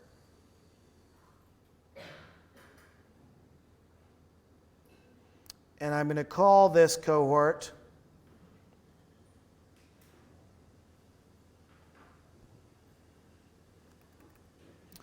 people with endometriosis with additional inclusion criteria, because we're going to now think about how to revise our population to really get the people that we really want. And so to do that, I'm going to add an inclusion criteria. It says gender equals female, because we want to make sure that that would hold true. So I will create a demographic of a gender, female. I'll also make a requirement that has no other cancer in their medical history. And so I'm going to say has exactly 0. Oops.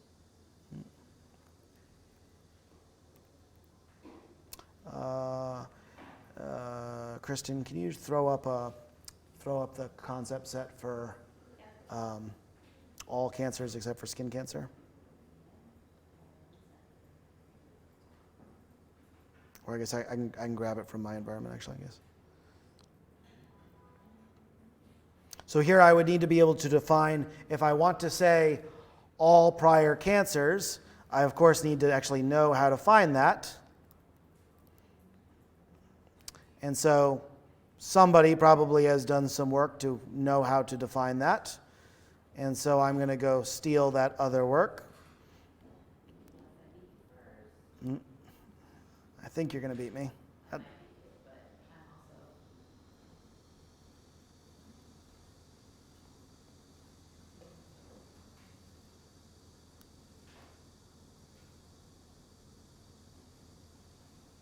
Yeah, you're going to beat me because my wireless is not cooperating there. Oh yeah, I've lost my VPN, so I definitely need your help.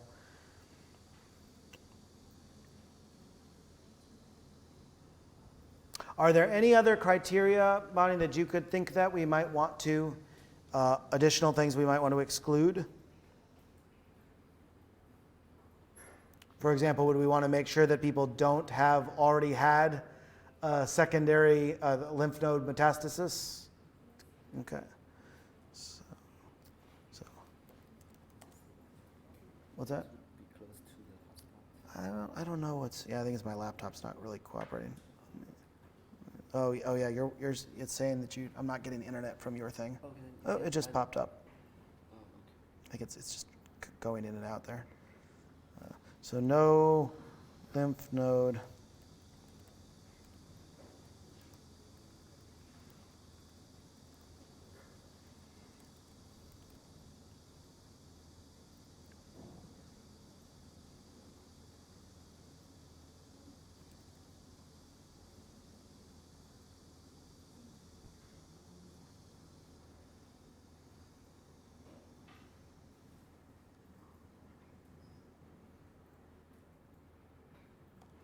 See if that saves. Or is it in there?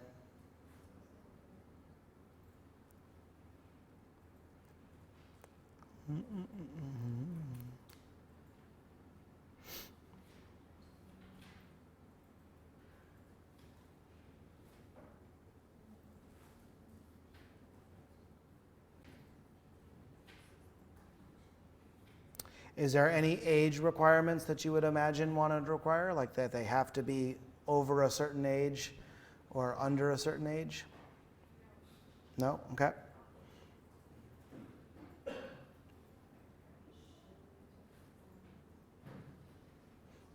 Should be there. All right. Let me close.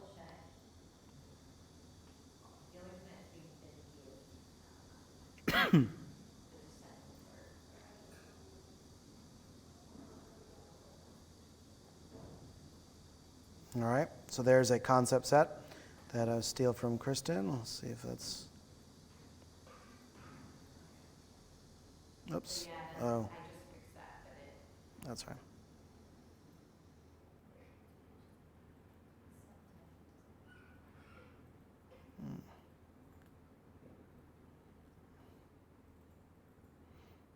Okay, that's not quite right. All right, so now let's read in the English language what our cohort now is describing. We're looking at people who have a condition occurrence of endometrial cancer. It's their first time in their medical history, and they must be in the database for at least 1 year. Amongst those people, we're going to require that they be female. We're going to require that they don't have another kind of cancer in their medical history. And we're going to require that they don't have a lymph node metastasis in their medical history. I'm going to actually just make one quick change here. I need this to be -1, not 0, because, of course, the outcome of interest is, in fact, a cancer. All right? So now that we've created this revised cohort, we can, again, run the cohort. We started with how many people? 6,400?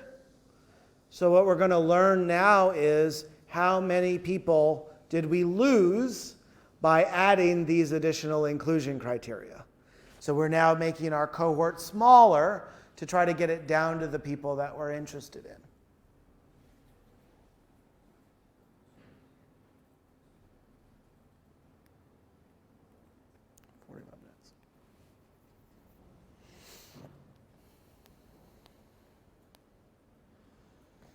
We're down to 824 people. So in this simulated data set, we lost 5,000 people because of these criteria. And you might be wondering, I wonder which rule it was that kicked them out, because we applied different inclusion criteria, and you might be interested in why did we lose them. Atlas actually will allow you to see exactly why you lost the patients.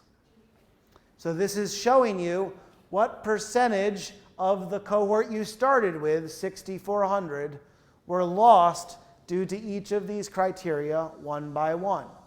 So we can see that only 57% of them were female, 22% of them, only 22% did not have another cancer, and 89% of them didn't have a lymph node metastasis.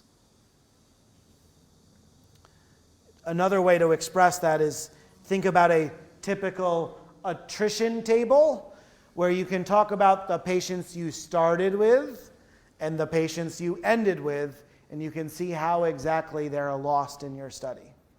A typical medical journal has a table that looks like this to describe the population, and so the Atlas tool is just providing it to you directly. Now we've created this cohort of 824 people, and we might be interested in how is this group of 820 people different from the 6,000 that we started with. So we can go back to our characterization, and instead of starting with just the first cohort that we started with, the 6,000, we could say, let's compare that with a second cohort, which is the group of people who satisfy that criteria. We'll summarize the exact same features.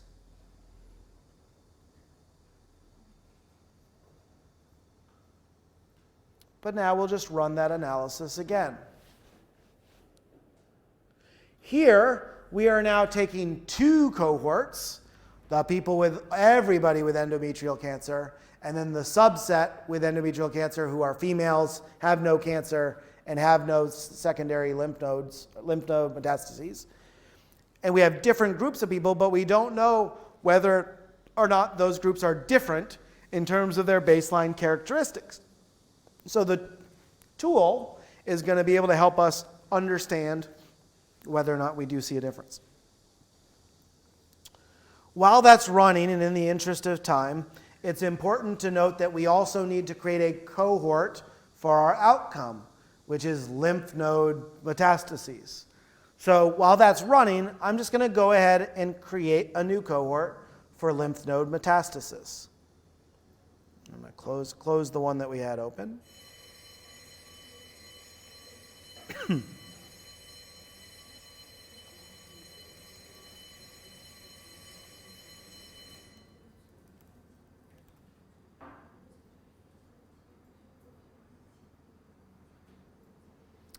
So here I'm going to require that the lymph node metastases are the people who have a condition of lymph node metastasis, and that's going to be my cohort. Easy peasy. That's probably not a Chinese saying.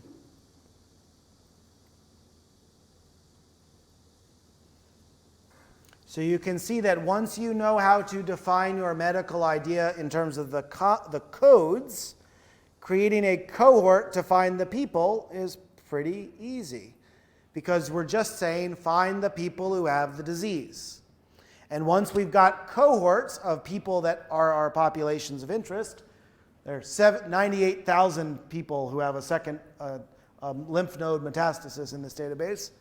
And once I've got these cohorts, I can now start asking questions of them. For example, we could also characterize people with lymph node metastases. Understand, who are those people? We could ask the same question. We had this breakdown of who are the people with endometrial cancer, but you could ask the exact same question of who are the people with lymph node metastases, or any other population that you wanted. And that could be useful for you.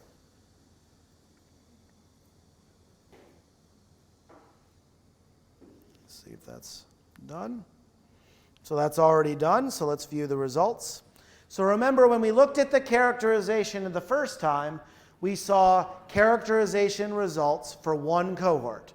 all people with endometrial cancer. Now we've got two cohorts, all people with endometrial cancer, and then the people who satisfied our additional criteria. And so now we're going to ask the question, are those two cohorts different? Just like we saw, are the purple people and the white people different?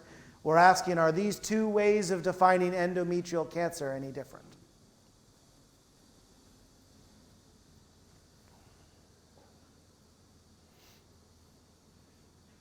Okay. So one of the first things that you're going to see is that now the characterization results are putting the results of the two cohorts side by side. You're seeing all the people with endometrial cancer and then endometrial cancer with the additional inclusion criteria. And you're seeing a row for every characteristic that's giving you the proportions in each group. And it's also computing a difference between those two numbers so you can understand, are they in fact different? This is not any different than what you guys did on the whiteboards.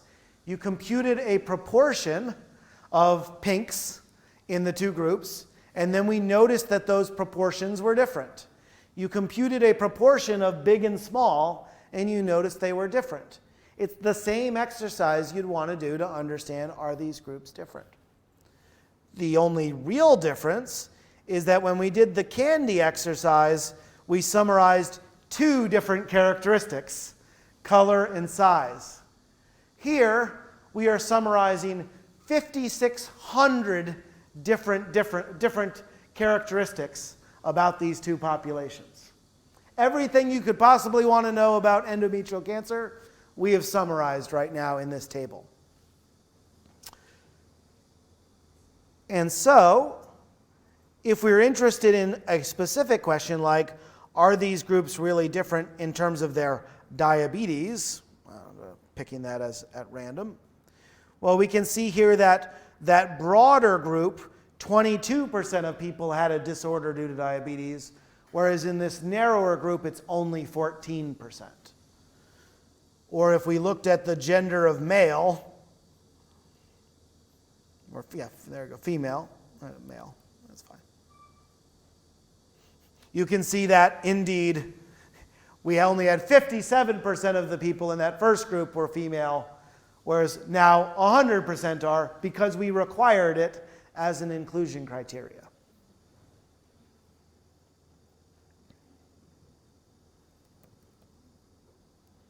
Oops. And yet, when we look at something like secondary malignant neoplasm of the intra-abdominal lymph nodes, that would be our lymph node metastases, we can see that before some of the people had that, but we've now removed them. So now we've got a clean cohort that represents the population we really want to study. Does that make sense? So you can use characterization as a tool to produce summary statistics that you want to write up in your paper, but you can also use characterization as a tool to learn how to define your research question in the most appropriate way possible. And so rather than talking to your bosses and asking, what do you think is the population? You can let the data tell you what actually is happening and what matters for your purposes of your research question. Okay. We have 21 minutes. Okay. So I would assert that that new population that we've created with the additional criteria is the target population we really want to use. And so even though I showed you how I could kick off an analysis in my environment, I'm probably going to revise that to take this new population that I just created.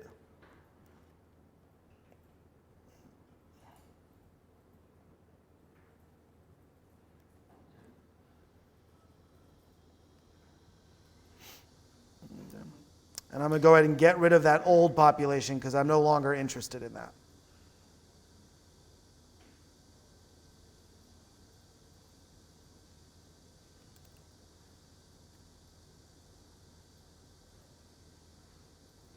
And I'll go ahead and run that on some of my data so that we can see what results we're going to learn from different databases around the world.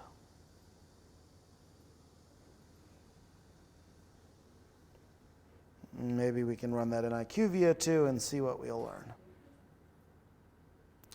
Okay. Now, while that's running, what we've just done is we've summarized people with the disease. We took the people with the white pill and we looked at their baseline characteristics. But of course, going back to the original research question, we want to know amongst people with endometrial cancer, which ones go on to get lymph node metastases.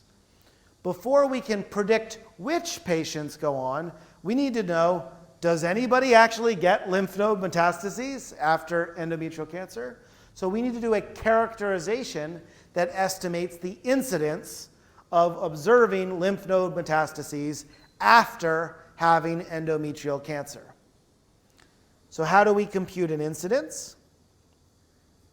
Well, we have a tool called incidence rates.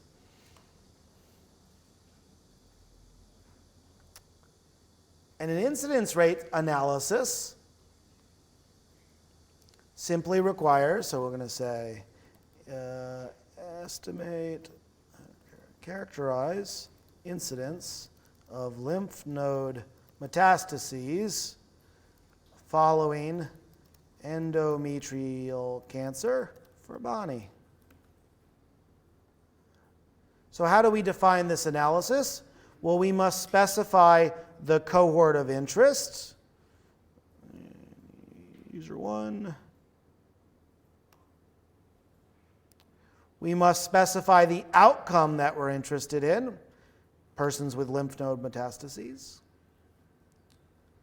And then we need to specify one additional criteria, which is we need to know, if I say, do patients experience lymph node metastases in the future, I need to define what is that time window that I'm going to look for the lymph node metastases.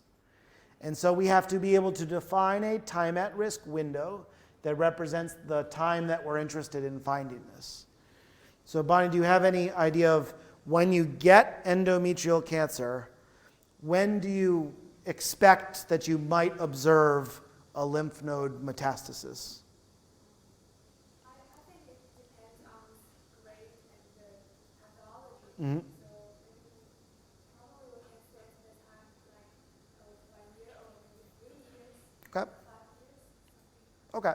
So why don't we, since we know in this fake data that there was only a year of follow-up time, why don't we use a year? But for purposes of our prediction that we'll work on later today, we can think about whether we want to do different time windows. Okay? So what we would do is we would simply say, I'm looking for the lymph node metastases. So I will just say that the risk starts the day after I get endometrial cancer, and it goes up to 1 year after.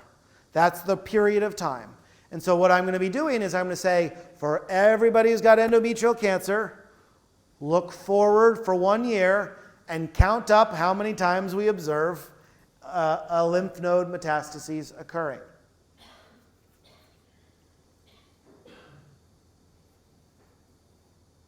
I can simply generate that analysis. And that's simple. It is now going to compute that summary statistic. So our first paper that we're going to write is just going to describe women with endometrial cancer, what are their baseline characteristics, and what is the rate of lymph node metastases in 1 year following diagnosis. And we have now already produced all of the summary statistics we need to answer that question. We already have now the results to our manuscript available in this test data, and I'm running it at Janssen, and the IQVIA folks are running it in their data, and we can ask the rest of the world to ask. We have already, in an hour, designed the entire study that could be published in a high-impact clinical journal. Now, this incidence rate that we're computing here is going to be basically one number. It's going to be the proportion of women who get the lymph node metastases following the endometrial cancer. That's already back on the screen. So we can see that we started with 802 women. 7 of them were observed to have a lymph node metastases. So that gives us an incidence proportion of 8.73 per 1,000 persons. Okay? So that's our percentages, basically 0.87% is the answer in this simulated data. And we'll look at what it is in the real data. Now, the additional numbers we provide here is it's important to know that when we're looking over time, we've asked to look for the event in the 1 year following the disease, but not everybody might stay in the database for a full year. So the time at risk represents how much person time do we have amongst our 802 people. And so we asked for everybody to have up to a year. You can see the number 600, which means on average the people only contributed like 3/4 of a year. And therefore we compute an additional number here, which is an incidence rate. It's the number of persons divided by the time at risk. And so the incidence rate is 11 per 1,000 person years. So when you're reading papers, you will sometimes see incidence provided, and sometimes it'll be provided in incidence proportion, and sometimes it'll be provided in incidence rates. Both of those are valid statistics. They just mean slightly different things. Incidence proportion is the proportion of people who had the event during the time at risk. Incidence rate is the rate in unit time. All right.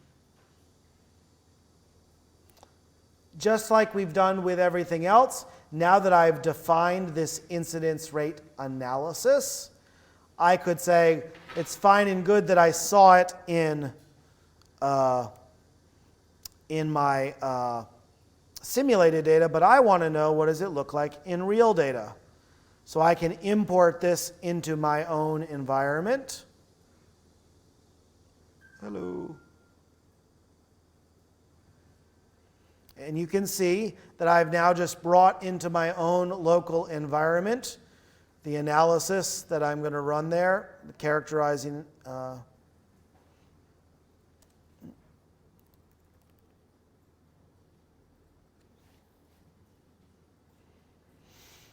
And I can go ahead and run that analysis in whichever databases I think are interesting.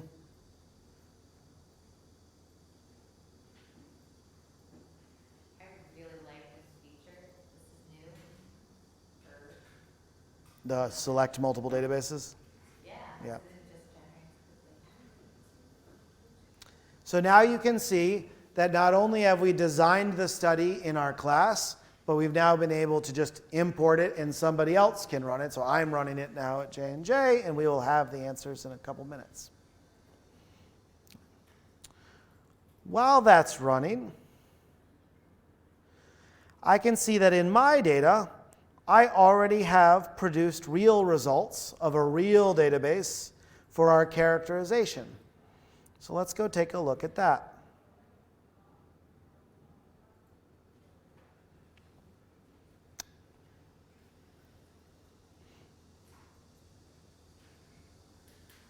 All right. So in my real database, this is a US database that contains insurance claims data for a privately insured population.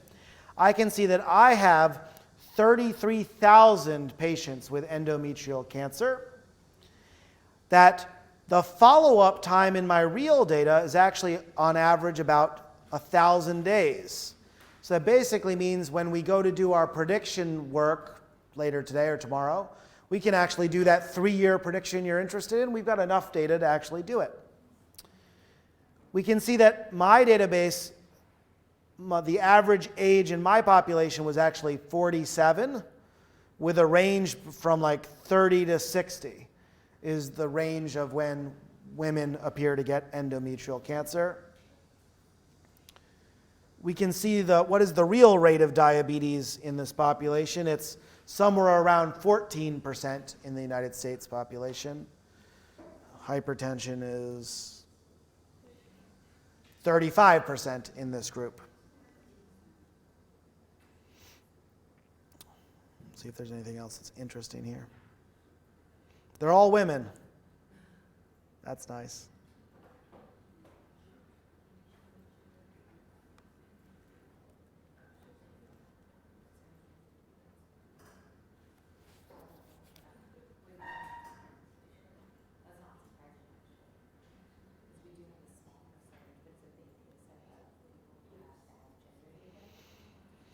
Now, one thing that's interesting in my real data, looking up lymph node to see what's going on with lymph node, there are some women who appear to have had a breast mastectomy, and so that meant that some of their lymph nodes were removed because they had the mastectomy. I don't think we would want to exclude those people from our study, but it's probably noteworthy that some women have had that procedure done.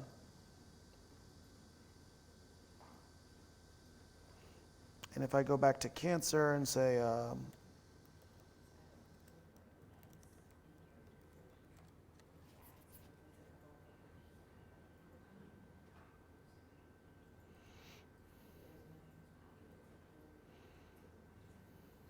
so that looks all good. Okay. All right, so let's go back here.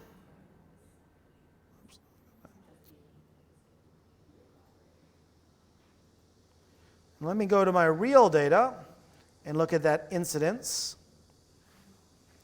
And I can now see that I have two different databases that actually provide valid results. Actually, let's remove this one, so it's confusing. Our data? Oh, God, yeah, you're right. I wasn't going to say that. So what we can see is I've now run your analysis in 3 different databases. A US claims database, a Japanese population, and an electronic health record database.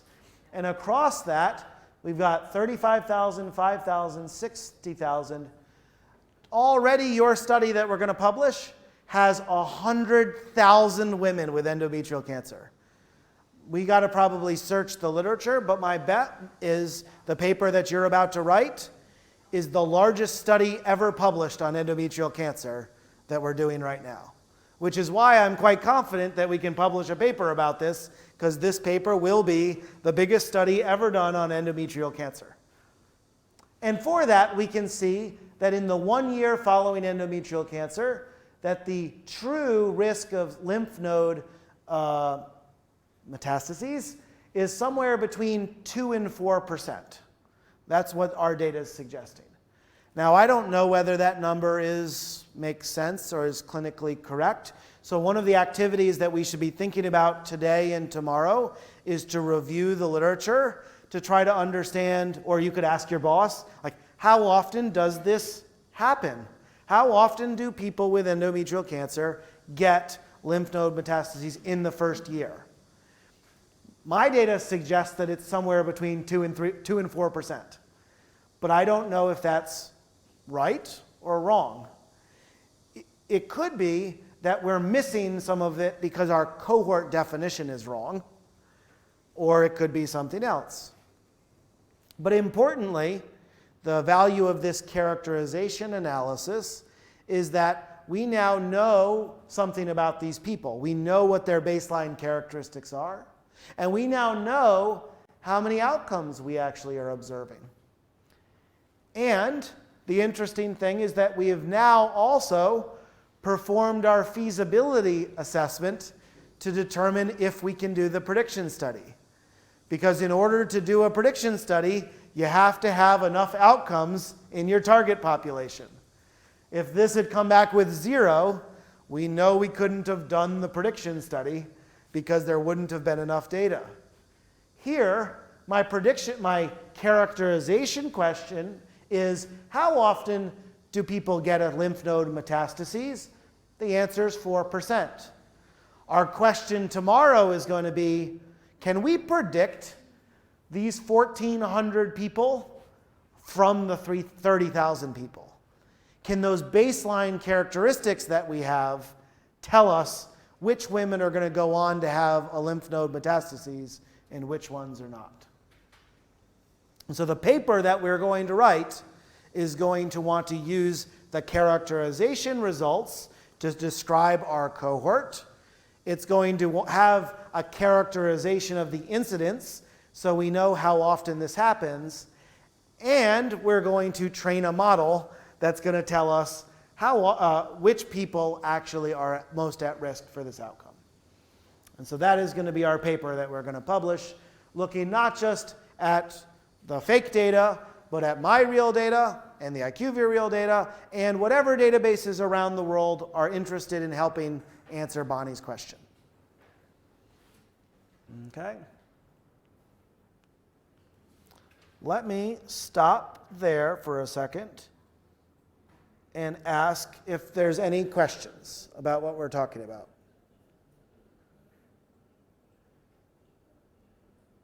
Yes?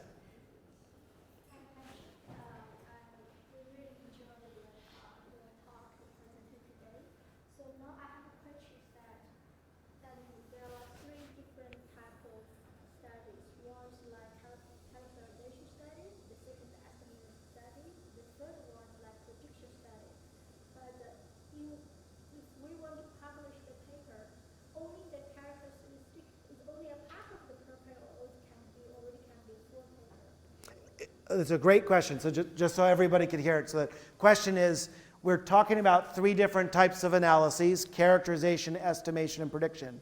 And what I just described was, since we want to answer Bonnie's question of prediction, we're going to basically put the characterization results into the prediction paper. And the question was, but could you just publish a paper on characterization? And the answer is absolutely yes. In fact, most papers are just characterizations, and that's a very valuable type of paper to write. Because, for example, if I ask the question, I'll go into my real results and look up. Characterization, Bonnie's results.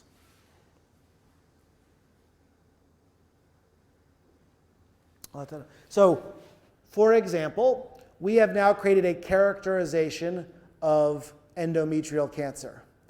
And I can tell you in our results, I just looked it up really quickly, but I'll pull it up again here. I'm telling you that 14% of women with endometrial cancer have type 2 diabetes.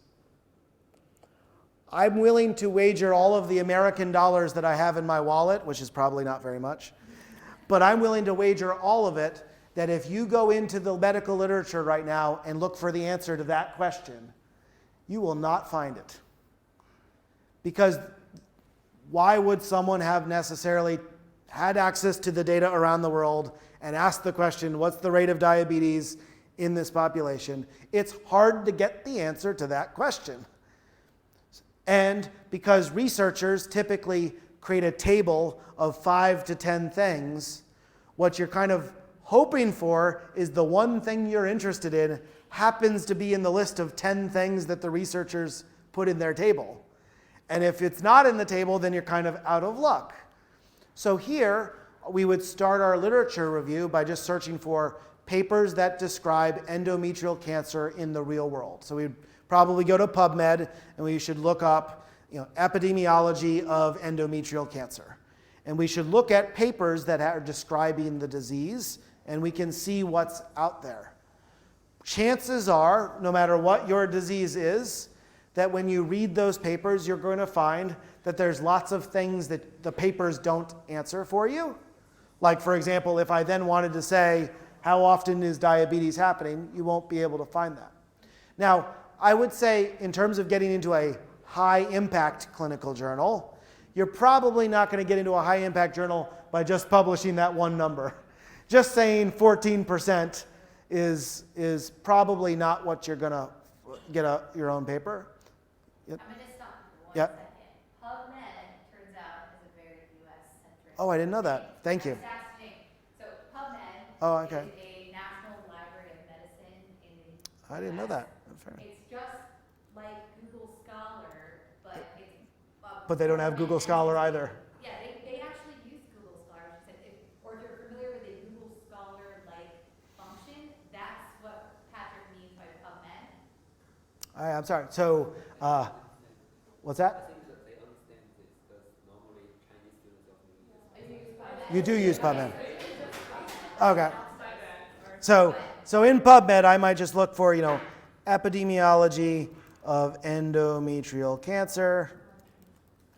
I was going to say, there must be a local equivalent, because we don't have everything in, we try to, but this isn't And so, Western-centric. I don't think you find Chinese. and so, there are a wide array of papers that, of course, are talking about endometrial cancer, but when you go to look through these to understand, let's see.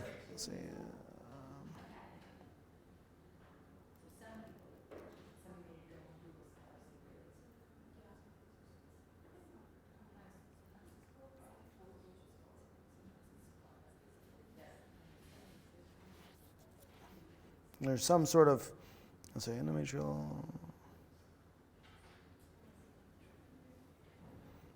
So there's some research done specifically on the effect of metformin in women with endometrial cancer and type 2 diabetes. So obviously it's quite prevalent of some sort. Diabetes and the risk of developing endometrial cancer. So that would be like that incidence thing that we just looked at. So there's a wide array of papers. So to go back to this, what I would say is it's unlikely that you're going to be able to publish a paper just with that one number. That's probably not that interesting. But a paper that is a worldwide summary of the baseline characteristics of a particular disease, where we're extracting out the relevant information and comparing different populations around the world, that has high value and relevance to the medical literature. Because most of those articles, if we were to go, or when we do, as part of your paper, we will need to do a literature review to understand what's known. But what we'll probably find is that most of those published papers are based on very small cohorts and very limited sample. And so the value that we can bring here is very large databases from around the world. I would bet everything I've got that there is not a study that's going to show endometrial cancer results from a dozen different countries all at once, providing us, prediction of this outcome, because that's very, very hard to do unless you're doing something like using the OHDSI tools in the OMOP Common Data Model. So I would strongly encourage you, as you're thinking about joining the OHDSI community and coming with questions, it is a very good question to simply say, I want to write a characterization paper on your disease of interest. We would love to have that kind of question come up. Absolutely. Any other questions? Yeah. Please. So that's at the bottom topic, right? You run your own database, like Jensen's database. Mm-hmm. So is that enough to publish the paper, not with the other source of data? It's already enough with your own data source, the real data source. It's also enough. Oh yes. So you absolutely can publish a paper on only one database. So if I wanted to do a paper and I only had access to my own data, I absolutely could just write a paper on my own results. That's totally fair. And in fact, many of my papers are based only on the data that I have. But if you are interested in getting into higher impact journals, the idea of having analyses performed on multiple databases, it means you get a larger sample size. It means that you have more diverse data, which overcomes some of the concerns about bias that happen. And it also might mean that you have more collaborators to strengthen the story. So you might find it easier to get into the higher impact medical journal by collaborating than by doing it in only one source. But you're absolutely right that like we could just take my one database, just this table. We could just write a paper on this, and the paper would be described as, you know, the characterization of endometrial cancer in a U.S. Insurance database. That would be the paper, and you could do that. The further question is that you also say that advantages of the like combination different data sources. Yep. But what shortage of the combination of data source? Because I think different data source, the person may be different, the data items, maybe some items are different. Mhm. Some this kind of data, some that kind of data, when you all collecting together, what are the gaps, what are the things that you will try to solve? Yep. Yeah, that's a good point. So just. Yeah, so just so everybody can hear, so the comment is, if you do a study using multiple databases, doesn't that introduce new challenges because different databases have different information and represent different populations? And you're absolutely right. So what we don't do is we don't add these numbers up. We don't combine them together. Instead, what we would do is, much like you have this table, which gives us our percentage, we would just have this column say, this was the US claims data.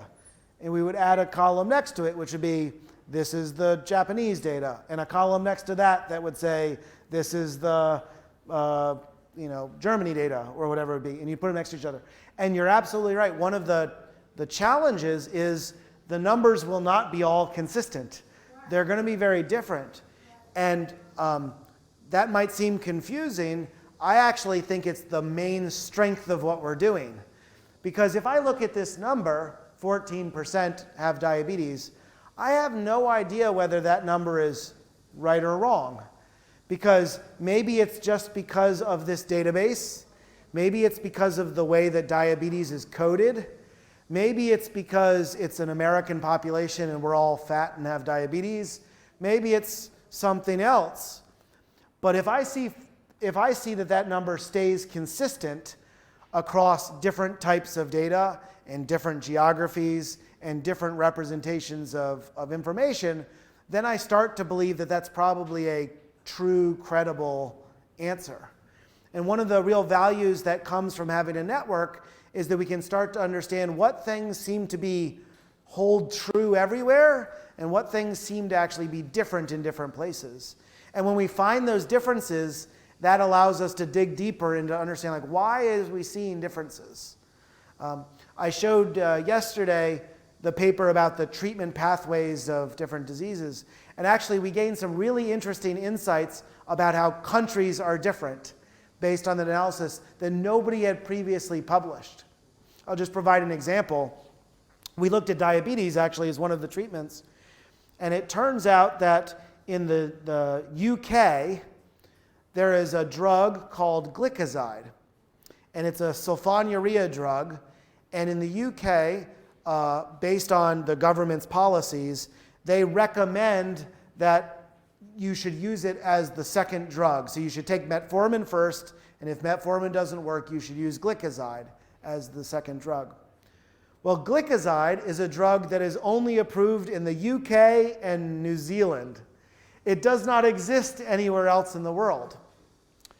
If you were to read papers about diabetes, you'll see a lot of research on diabetes has been published coming from the UK, which means other countries, like the United States, are drawing our guidelines based on what was learned in the UK. And yet the UK is using a drug that we don't even offer in the United States. We would never have been able to find that insight unless we bothered to see the differences across the different databases. And so one of the things that I think is a very strong value of doing these global network studies is we can start to understand how and why we observe differences around the world. And those can actually provide us some of the insights to think about maybe what seems like the right way to provide patient care. Yep. Absolutely. Any other questions or comments?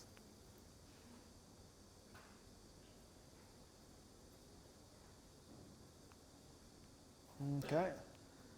Well, if it's 11, what time is it?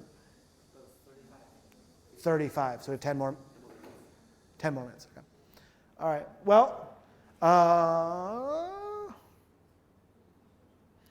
we're pretty much done with this segment. So I don't know. I think I'm gonna, unless there's anything, do you guys have results from IQVIA we want to show? That's right.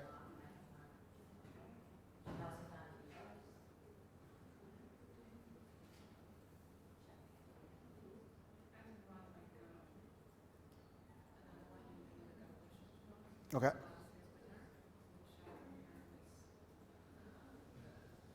Okay.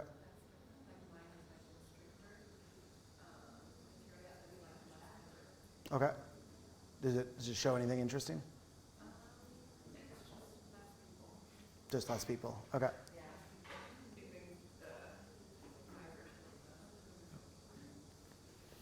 I think maybe we can adjourn then and come back. All right. So I'm going to give you guys 10 minutes or 8 minutes off. When we come back after break, we're going to be breaking up into we're going to be doing some exercises to help you all think about how to design prediction studies. And so we will do together, think through how to answer Bonnie's question on predicting lymph node metastases, but you all are going to be on the hook for coming up with your own really good prediction question. So I'll give you 8 minutes now to go and take some rest and come back. But when you do come back at 1:30, when you're back at 1:30, please all be prepared to be coming up with your own prediction study. And we will be discussing everybody's prediction studies as a group once we go through how to think about those prediction questions. All right? So I'll see you all back at 1:30.